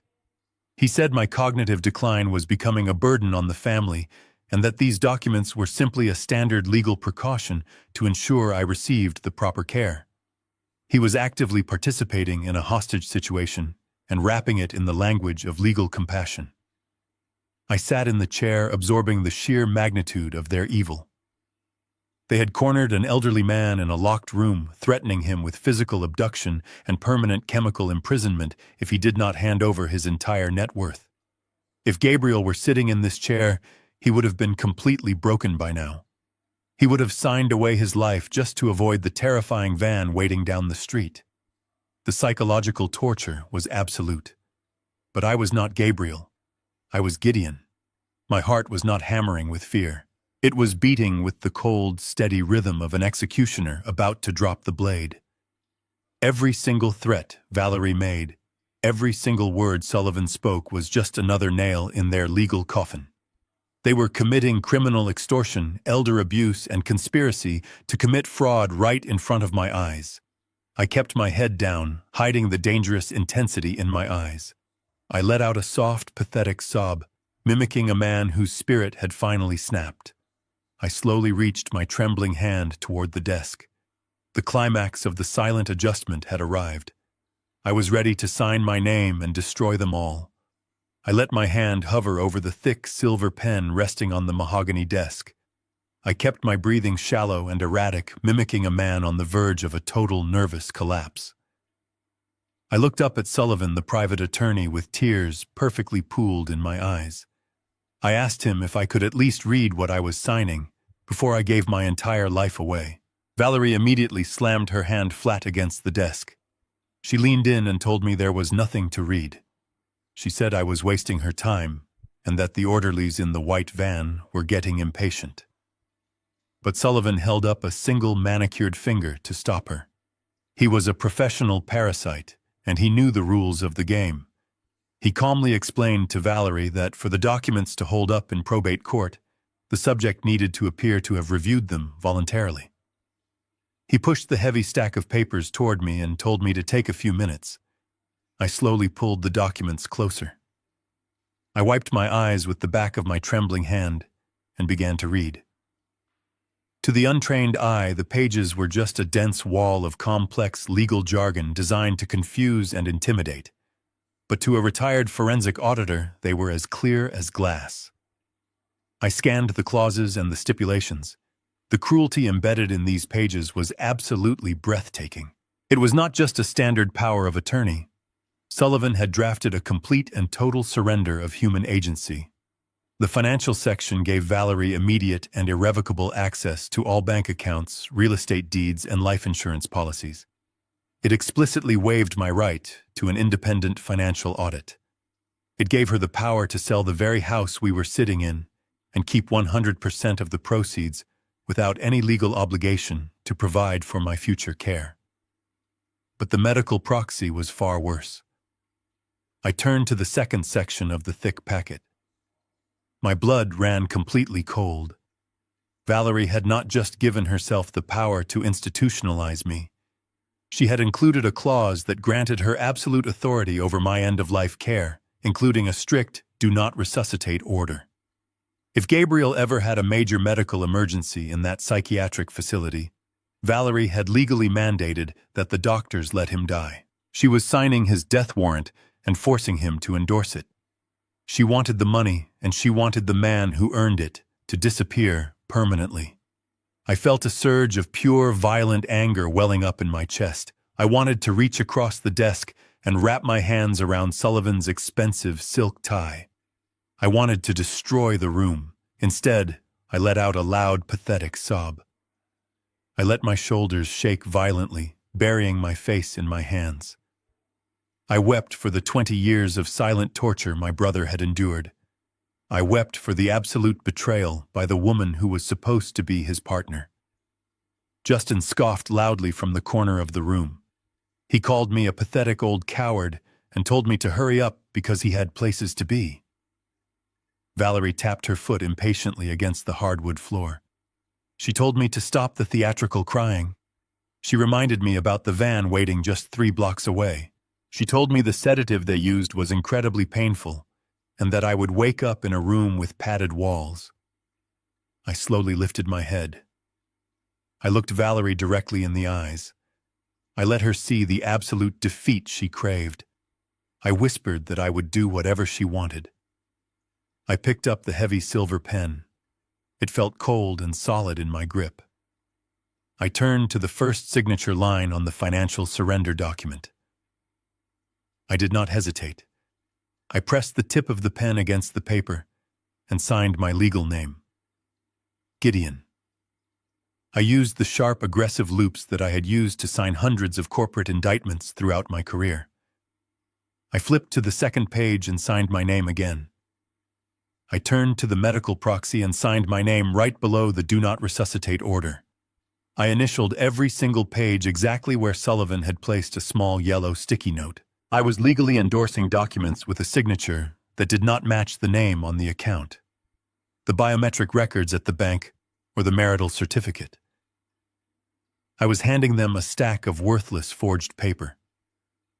I placed the pen back on the desk. I pushed the papers away from me and slumped back into the heavy leather chair. Valerie snatched the documents up instantly.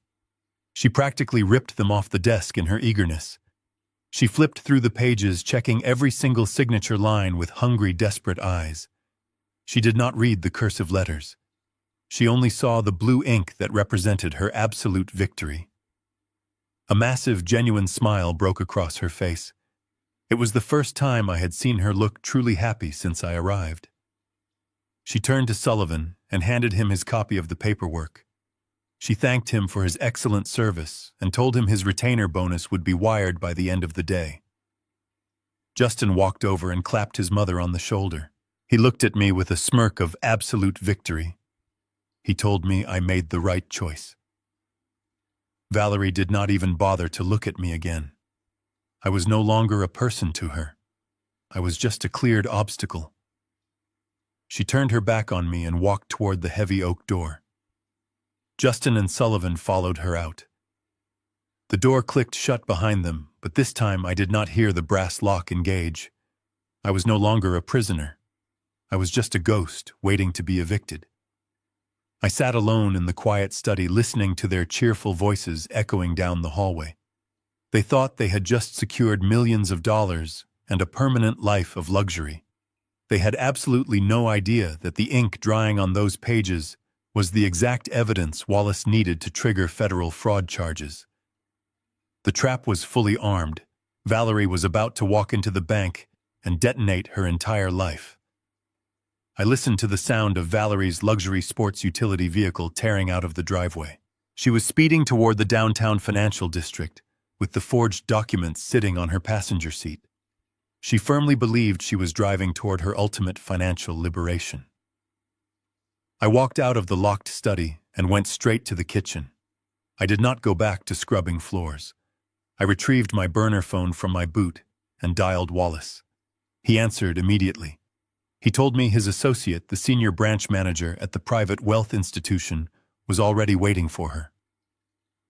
Wallace had arranged a secure conference line to monitor the meeting, ensuring we had a flawless audio record of her attempting to commit federal fraud. He patched me into the feed. I stood in the center of the silent kitchen, listening through the small speaker of the plastic phone. I could hear the faint ambient noise of the bank lobby. Then I heard the unmistakable sharp click of Valerie's high heels echoing against the polished marble floor.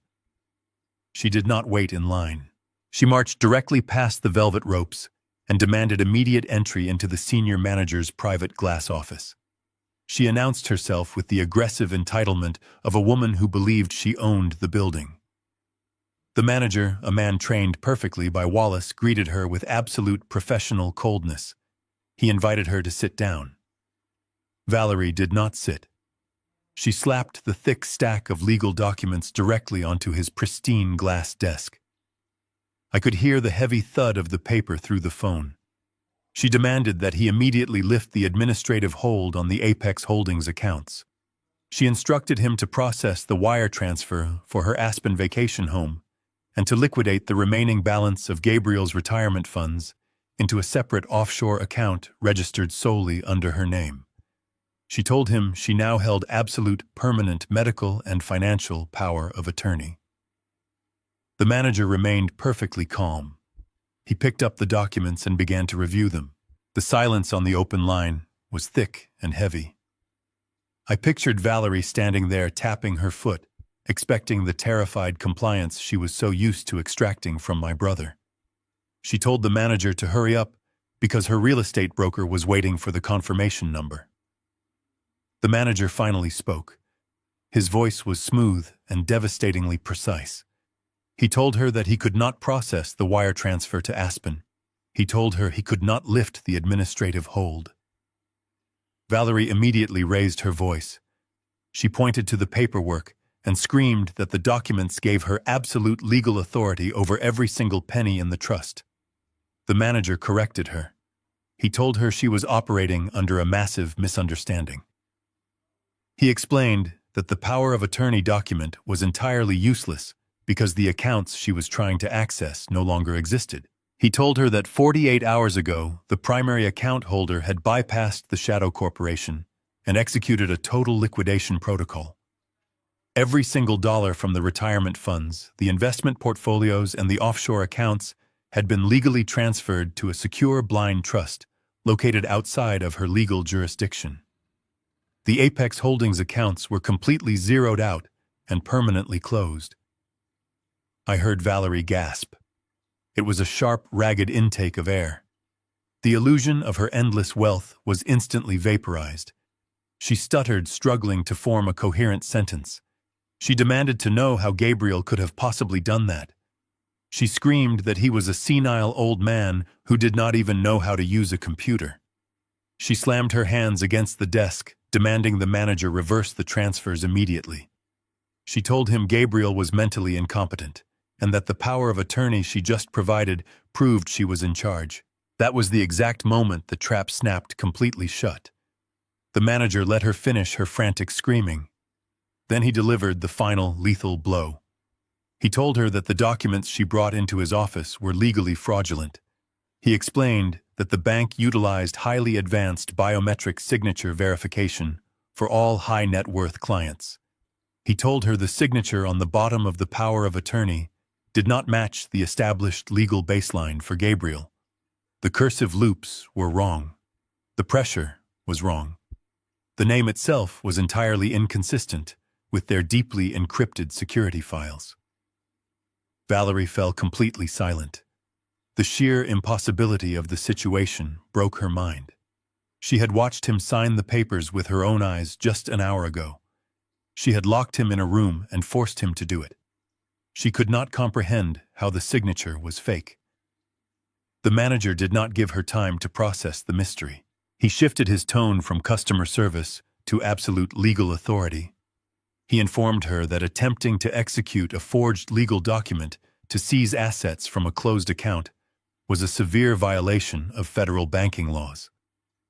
He told her that presenting fraudulent medical proxy papers to a financial institution constituted aggravated wire fraud and attempted elder financial abuse. I heard the sound of a heavy chair scraping backward. Valerie was panicking. She reached across the desk to grab the documents. She told the manager she was taking her paperwork and leaving. She said she would be contacting her own lawyers to sue the bank for gross negligence. The manager stopped her. His voice was like a steel trap. He told her the documents were now classified as material evidence in an active federal fraud investigation. He refused to hand them back. He informed her that bank security had already locked down the exterior doors and that he was legally obligated to report this entire interaction to the authorities. He told her she was no longer a client of the bank. She was a suspect. Valerie completely lost her mind. She shrieked a guttural sound of pure terror and rage. I heard the sound of her sweeping everything off the manager's desk. Pens, paperweights, and files crashed onto the floor. She screamed that they were all conspiring against her. She screamed that she was going to destroy everyone who stood in her way. Then I heard the heavy footsteps of the bank security officers entering the room. They ordered her to step away from the desk.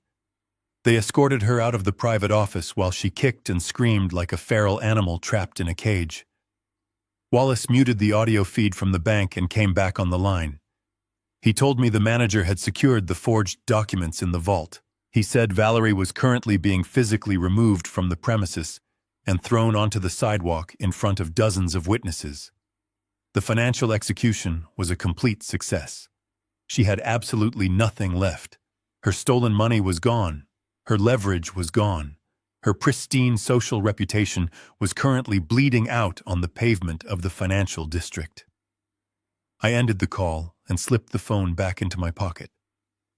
I looked around the massive, immaculate kitchen that Valerie had ruled with an iron fist for 2 decades. The silence in the house was no longer oppressive. It felt clean and incredibly light. I took off the ragged, oversized shirt she had forced me to wear and threw it directly into the garbage can. I walked upstairs to the guest room and began packing the small bag Justin had mockingly told me to pack earlier that morning. I was not packing for a psychiatric ward. I was packing the final pieces of physical evidence. Valerie was undoubtedly racing back to the house right now to unleash her fury on the weak, broken man she thought she had trapped. She was coming back to destroy Gabriel. She had absolutely no idea that Gabriel was miles away, resting comfortably in a secure cabin, and that the man waiting for her was the architect of her absolute ruin. Valerie drove home in a blur of manic rage. She gripped the leather steering wheel of her luxury vehicle so tightly her knuckles turned completely white. She ran 2 red lights and nearly collided with a delivery truck. Her mind was a chaotic storm of denial and fury. She refused to accept that her weak, pathetic husband had outsmarted her. In her arrogant worldview, Gabriel was nothing more than a broken pack animal. She convinced herself that he had accidentally triggered some automated fraud alert by calling the wrong department, or that some overly ambitious bank clerk had flagged the transaction by mistake. She firmly believed that once she got her hands on him, she could beat the compliance back into him. She planned to drag him back to that bank by his collar and force him to fix whatever mess he had made. She turned into the exclusive gated community, her tires screeching against the pristine asphalt. She pulled into the long, circular driveway and slammed the car into park. She did not even bother to close the car door. She marched up the front steps, her high heels striking the stone like weapons. She threw the heavy mahogany front door open. It crashed violently against the interior wall, sending a shockwave through the silent foyer. She screamed his name. Her voice was guttural and raw, echoing through the massive empty spaces of the house. There was no answer. The house was completely silent. It was not the oppressive, fearful silence she was used to commanding. This was the hollow, chilling silence of absolute abandonment. She marched into the kitchen, expecting to find him cowering in the corner or scrubbing the sink. The kitchen was immaculate, but entirely empty. She stormed down the hallway and threw open the door to the private study. The heavy leather chair sat empty. The desk was completely clear. A new, terrifying thought began to form in the back of her mind. She turned and ran up the grand staircase, taking the steps 2 at a time. She rushed down the upstairs corridor and kicked the door to the freezing guest room wide open. The room was perfectly sterile. The terrible thin blanket was folded neatly at the foot of the bed. She walked over to the small plastic garbage bin in the corner. Sitting inside the trash were the ragged, oversized clothes she had forced him to wear for the past week. He had stripped off the uniform of his humiliation. Valerie pulled her cell phone from her designer purse. Her hands were shaking uncontrollably. She opened the military-grade tracking application she had used to monitor his every move for years. The screen loaded, and a bright blue dot appeared. A wave of sick relief washed over her. The blue dot was right here in the house. He had not escaped. He was hiding. She followed the digital map on her screen. It led her back downstairs. She walked slowly into the formal dining room, and then back into the kitchen. The blue dot pulsed directly over the marble island. Valerie walked over and looked down. Gabriel's cell phone was sitting perfectly centered on the cold stone. Right next to the phone was the single crumpled $20 bill she had thrown at him days ago. It was a silent, devastating message. A terrified man running for his life does not leave his only form of communication and his only source of cash behind. Only a man who no longer needed her permission to survive would do that. Valerie stared at the phone. The tracking application, the invisible electric fence she had built around his life, had been nothing but a useless toy. She had been monitoring a ghost. Miles away, I was driving down the interstate in my own heavy-duty truck. I was no longer wearing the pathetic rags of a battered husband. I was wearing a sharp, custom-tailored navy blue suit. The fabric felt like armor. Sitting on the passenger seat next to me was a thick leather briefcase. It did not contain forged documents. It contained absolute, undeniable truth. It held the certified bank records, the routing numbers for the Shadow Corporation, and the sworn affidavit from Wallace outlining the exact timeline of the federal wire fraud. I felt a profound sense of calm settling over me. The chaotic survival phase of my infiltration was over. The surgical strike was fully prepared. I knew exactly where Valerie was going to be tonight. Months ago, she had planned a lavish vow renewal ceremony to celebrate her 20th wedding anniversary. It was an incredibly expensive event hosted at her elite country club. She had invited 200 of the wealthiest, most influential people in the city. The entire event was designed to showcase her perfect life, her perfect marriage, and her perfect social standing. She had originally planned to use the party as a final victory lap, assuming Gabriel would be safely locked away in a psychiatric facility by the time the champagne was poured. She had intended to play the role of the tragic, brave wife who was soldiering on despite her husband's unfortunate mental decline. Back at the house, Valerie was hyperventilating. She picked up the abandoned cell phone and threw it against the marble backsplash, shattering the screen into 1,000 pieces. She grabbed her own phone and dialed Justin. He answered on the first ring, his voice tight with anxiety. She told him Gabriel was gone. She told him the house was empty and the tracker was broken. Justin immediately began to panic, asking if they should flee the state before the police arrived. Valerie screamed at him to shut up. She told him they could not run. Running would be an admission of guilt. She looked at the grandfather clock in the hallway. It was 3:00 in the afternoon. The vow renewal ceremony was scheduled to begin at 7. She told Justin they had to attend the party. She explained that if they canceled an event of that magnitude at the absolute last minute, it would trigger massive suspicion among their powerful friends and the country club board members.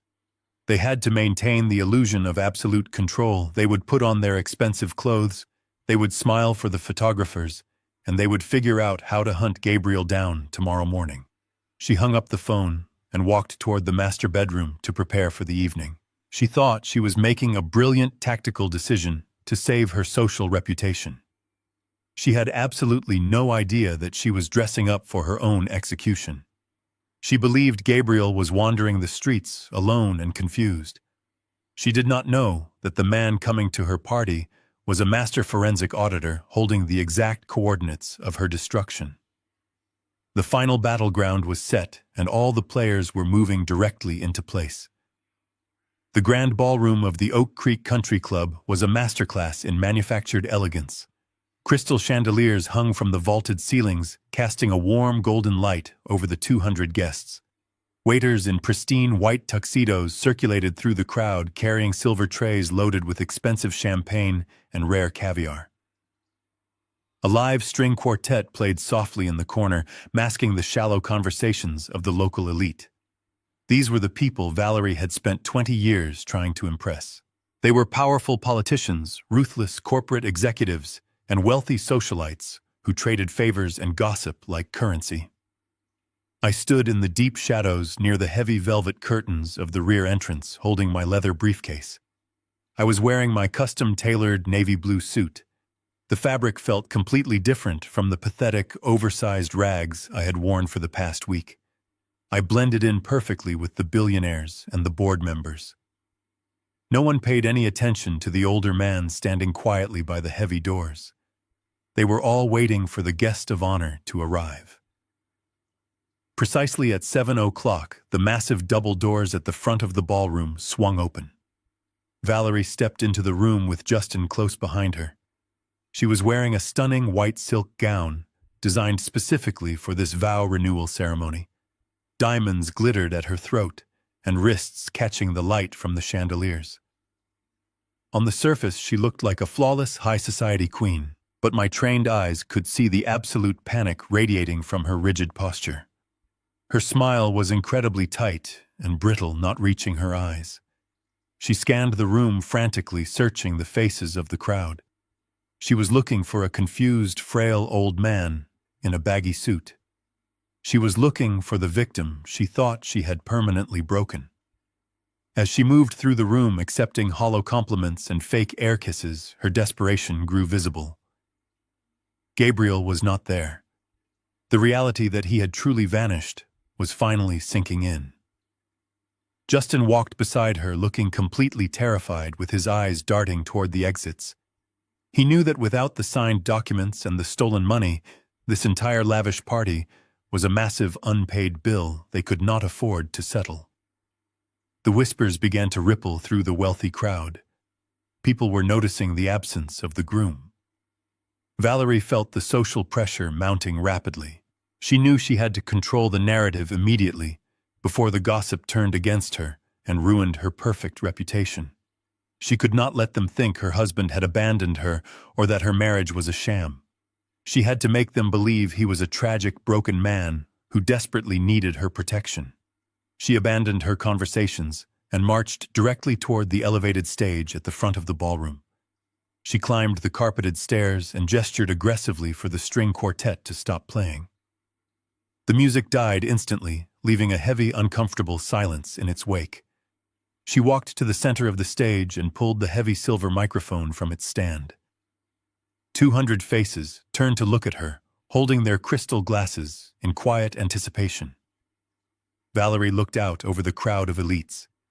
She took a deep theatrical breath and let a single perfect tear roll down her powdered cheek. She was a master manipulator executing the performance of her lifetime. She thanked everyone for coming to celebrate their 20th anniversary. Her voice trembled perfectly, echoing through the massive speakers positioned around the room. Then she delivered her fabricated tragedy. She told the crowd that her heart was completely shattered tonight. She told them that her beloved husband Gabriel was missing. A collective gasp echoed through the ballroom as guests brought their hands to their mouths in shock. She leaned into the microphone, letting her voice crack with fake emotion. She explained that his cognitive decline had accelerated violently over the past 48 hours. She lied with absolute conviction, telling her friends that he had suffered a severe psychotic break this afternoon and wandered away from their home. She painted a picture of a man who no longer recognized his own family, a man who was a profound danger to himself. She told them she had spent the entire day searching the dangerous city streets, crying and praying for his safe return. She was weaponizing their sympathy, using their wealth and influence to validate the forged medical proxy she had tried to execute at the bank earlier that day. She wanted everyone in the room to bear witness to his supposed insanity. She did not stop there. She pointed her finger toward the back of the room where the country club management team was standing in shock. Her tone shifted from a grieving wife to a commanding dictator giving orders. She publicly demanded that the security director lock the main gates of the estate immediately. She ordered them to dispatch every single guard to search the golf course, the gardens, and the dark parking lots. She told the crowd that Gabriel might be hiding on the premises, confused and terrified of the lights and the noise. She instructed her wealthy friends not to approach him if they saw him, but to call the authorities immediately, because his dementia made him incredibly hostile and unpredictable. She was turning a beautiful vow renewal ceremony into a manic public manhunt. She wanted to use the local police and the private security team to capture my brother, drag him back to her, and force him into the locked psychiatric ward she had already paid for. She stood on that stage, bathed in the bright spotlight, completely confident that she had successfully manipulated the entire room into doing her dirty work.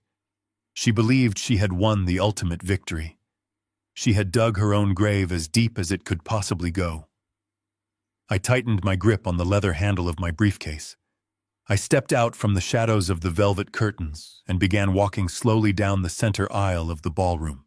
It was time to give her exactly what she asked for. I stepped out from the heavy velvet drapes and walked directly into the center aisle of the ballroom. The crystal chandeliers illuminated my navy blue suit perfectly. My posture was completely straight, my shoulders were squared, and my steps were measured and deliberate. I did not look like a man suffering from a psychotic break.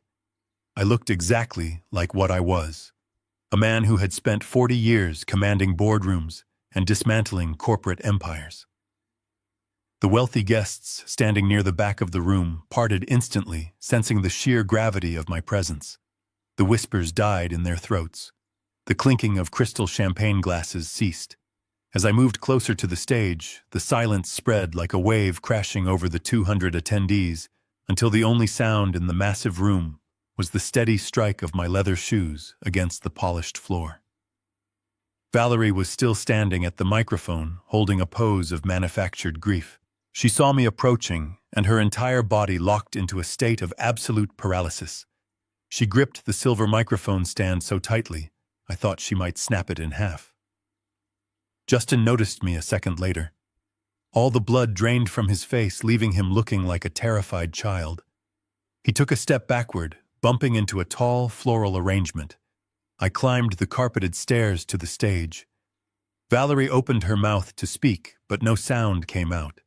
She was trying to compute how the broken old man she had starved and abused was suddenly standing before her, radiating absolute authority. She still thought I was Gabriel. She thought her husband had miraculously found his courage. She reached out a trembling hand, trying to play the part of the concerned wife, but I did not even look at her. I simply reached out and took the microphone from her frozen fingers. She backed away, stumbling slightly in her expensive silk gown. I walked over to the podium, where the audio-visual technician had set up the control board for the evening slideshow. I placed my leather briefcase on the podium, popped the brass latches, and pulled out my sleek silver tablet. I plugged the venue display cable directly into my device. I turned to face the crowd. 200 pairs of eyes stared back at me wide with shock and confusion. I did not raise my voice. I did not need to shout. I spoke with the calm, chilling precision of a forensic auditor, presenting his final report to a grand jury. I thanked Valerie for her incredibly moving speech.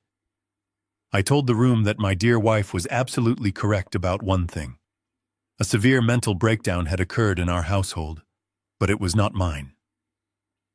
I tapped the screen of my tablet. Instantly, the two massive projection screens flanking the stage lit up. The romantic photographs of their 20-year marriage vanished. In their place, a brilliant high-definition image of a bank statement appeared. The numbers were enormous, stretching across the 20-foot screens. I heard several guests gasp as they recognized the private wealth management logo. I calmly explained what they were looking at. I guided their eyes to the highlighted offshore wire transfers. I introduced the crowd to Apex Holdings, the shadow corporation Valerie and Justin had created. I showed them the exact dates and the exact dollar amounts stolen from a lifetime of hard-earned pension funds.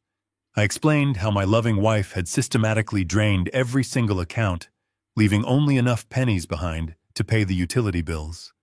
I clicked to the next slide. The screen filled with the itemized expense reports from the shadow company.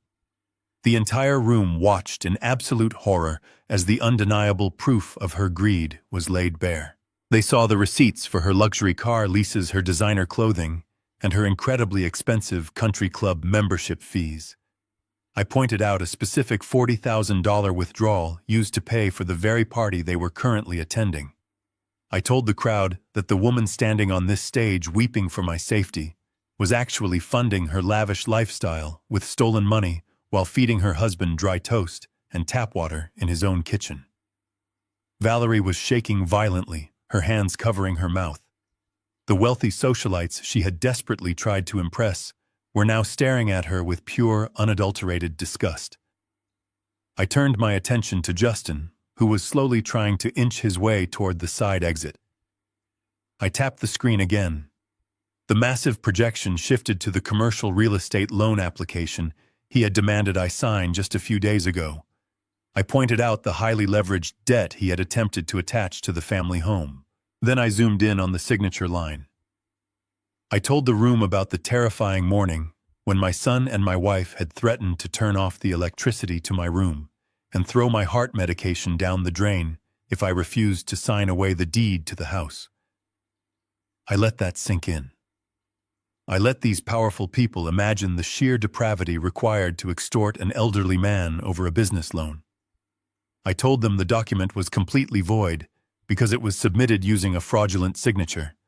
The final blow had to be absolute.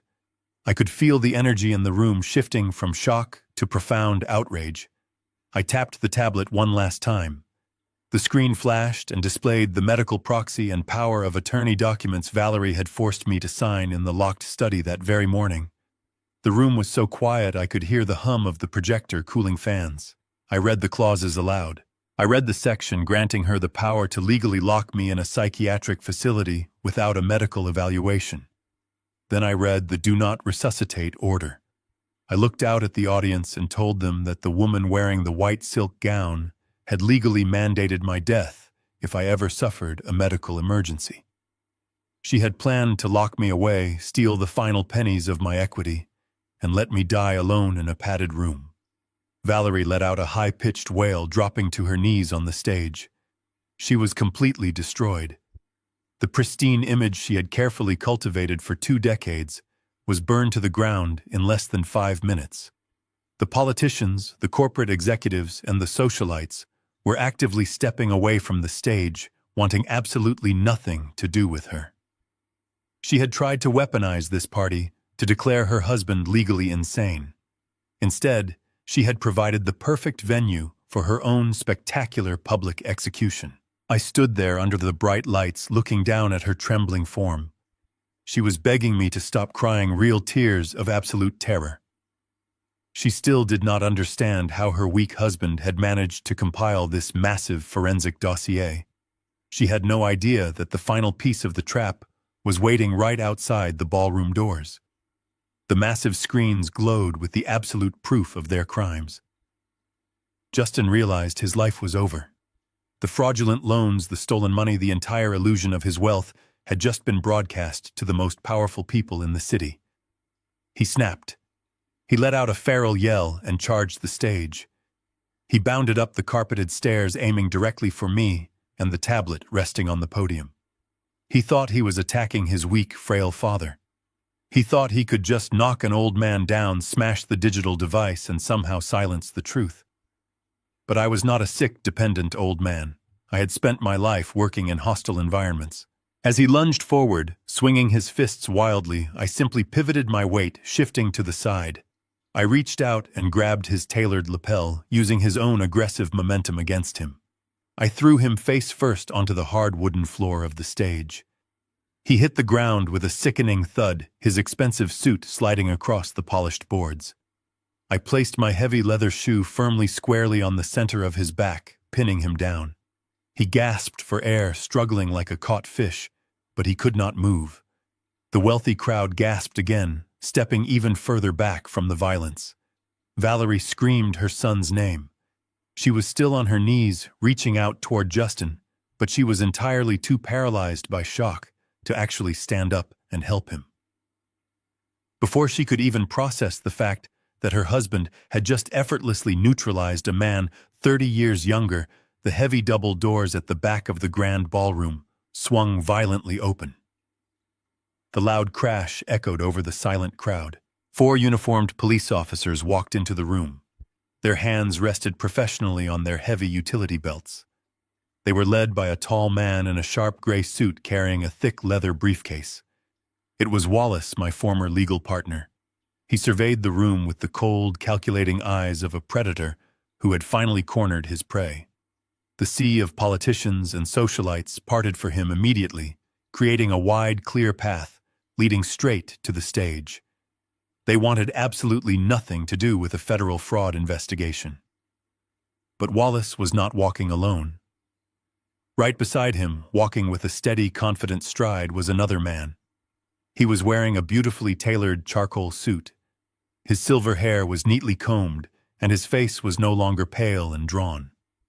The dark circles under his eyes had faded after days of proper rest and critical medical care at my cabin. He did not look like a broken, dependent old man wandering the streets in the rain. He looked dignified and absolute. It was Gabriel, the real Gabriel. The crowd began to murmur in absolute disbelief as he walked down the center aisle. They looked at the man walking next to the police, and then they looked up at the stage where I was still standing, with my foot resting heavily on Justin's back. Valerie slowly turned her head. Her tear-streaked face was a mask of pure, unadulterated horror. She looked at Gabriel approaching the stage, and then she snapped her head back to look at me. Her eyes darted wildly between the two of us. The physical impossibility of the situation tore through her narcissistic mind like a bullet. We were identical twins. We shared the same face, the same build, and the same voice. For a long, terrifying moment, her brain completely short-circuited. She tried to speak, but she only managed a hollow, gasping sound. She looked at my aggressive posture, pinning her son to the floor, and then at Gabriel's calm, peaceful expression. The horrifying realization finally washed over her, completely shattering her reality. The man she had screamed at in the hallway, the man she had starved in the kitchen, the man she had locked in the study and threatened with a psychiatric ward, was not her husband. She had invited a complete stranger into her home and handed him the exact tools needed to dismantle her entire existence. Gabriel stopped right at the edge of the stage. He did not look at the massive projection screens displaying his stolen wealth. He only looked at Valerie. For 20 years he had kept his head bowed to avoid her constant wrath. Now he stood incredibly tall. Valerie crawled toward the edge of the stage, reaching her shaking hands out to him. She whispered his name, begging him to tell the police there had been a terrible mistake. She pleaded with him to save her, reminding him that she was his loyal wife. Gabriel looked down at her with absolutely no pity in his eyes. His voice was steady and clear, carrying through the silent ballroom, without the need for a microphone. He told her she stopped being his wife the day she decided his life was a burden. He told her the marriage was completely over, and that she was going to spend a very long time locked in a small room, paying for every single thing she had stolen. I lifted my foot off Justin's back. 2 police officers immediately stepped onto the stage and hauled my nephew to his feet, snapping heavy metal handcuffs around his wrists. He did not fight back. He just stared at the floor, completely broken and defeated. I walked to the edge of the stage and stood directly above Valerie. She looked up at me, her eyes completely wide with terror. She finally understood that I was the architect of her destruction, the forensic auditor who had traced every single hidden penny. I looked down at the woman who had spent 2 decades turning my brother's life into a living nightmare. I did not raise my voice. I spoke with a quiet, devastating finality that I knew would echo in her mind for the rest of her miserable life. You spent 20 years breaking my brother, I said, my words cutting cleanly through the dead silence of the room. It only took me 2 weeks to break you. The lead detective stepped forward, moving past me and Gabriel.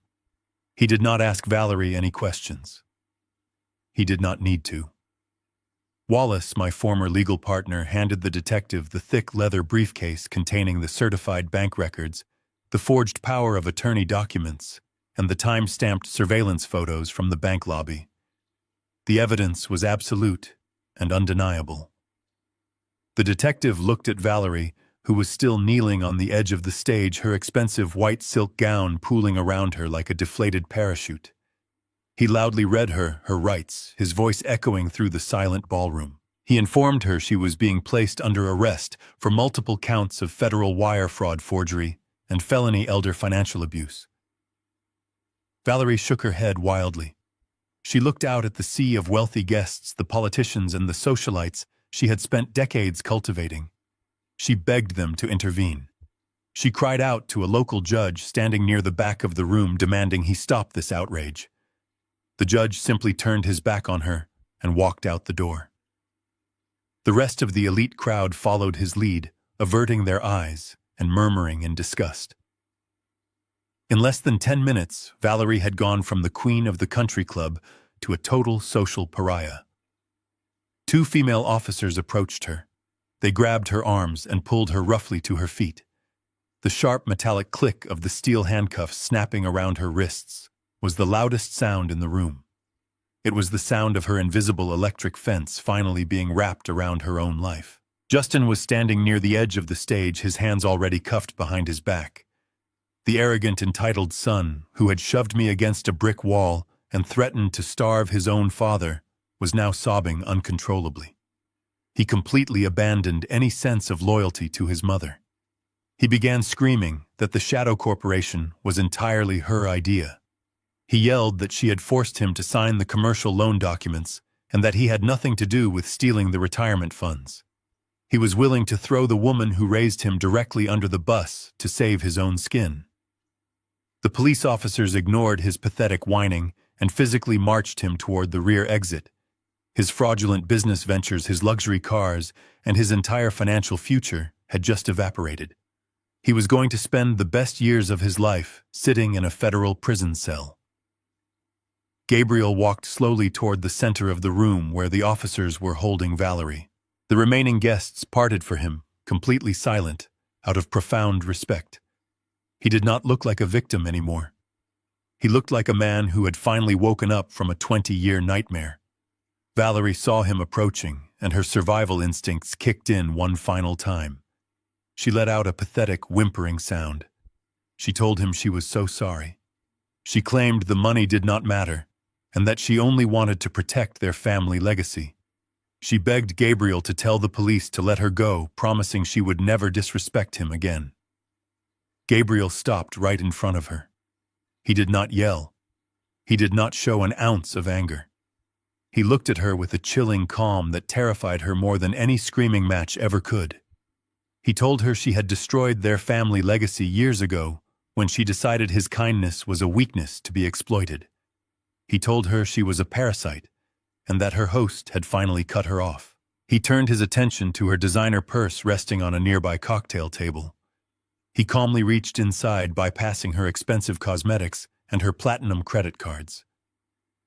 He pulled out the heavy brass keyring holding the keys to the massive colonial house he had built with his own 2 hands.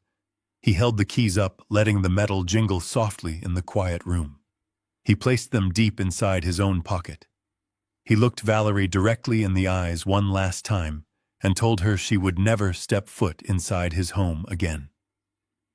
The officers pulled Valerie away. She kicked and screamed, her pristine white gown dragging across the floor as they hauled her out the heavy double doors and into the back of a waiting police cruiser. The flashing red and blue lights illuminated the dark country club parking lot, signaling the absolute end of her reign of terror. Gabriel turned around and walked over to me. We stood side by side on the polished hardwood floor, identical twins separated by decades of manipulation, but finally reunited in absolute victory. I placed my hand on his shoulder. He looked at me, his eyes filled with a profound, unspeakable gratitude. We did not need to say anything else. The silent adjustment was complete. We turned our backs on the ruined stage, the abandoned champagne glasses, and the whispers of the remaining guests. We walked down the center aisle together, pushing through the heavy ballroom doors and stepping out into the cool, crisp night air. The aftermath was swift and brutal.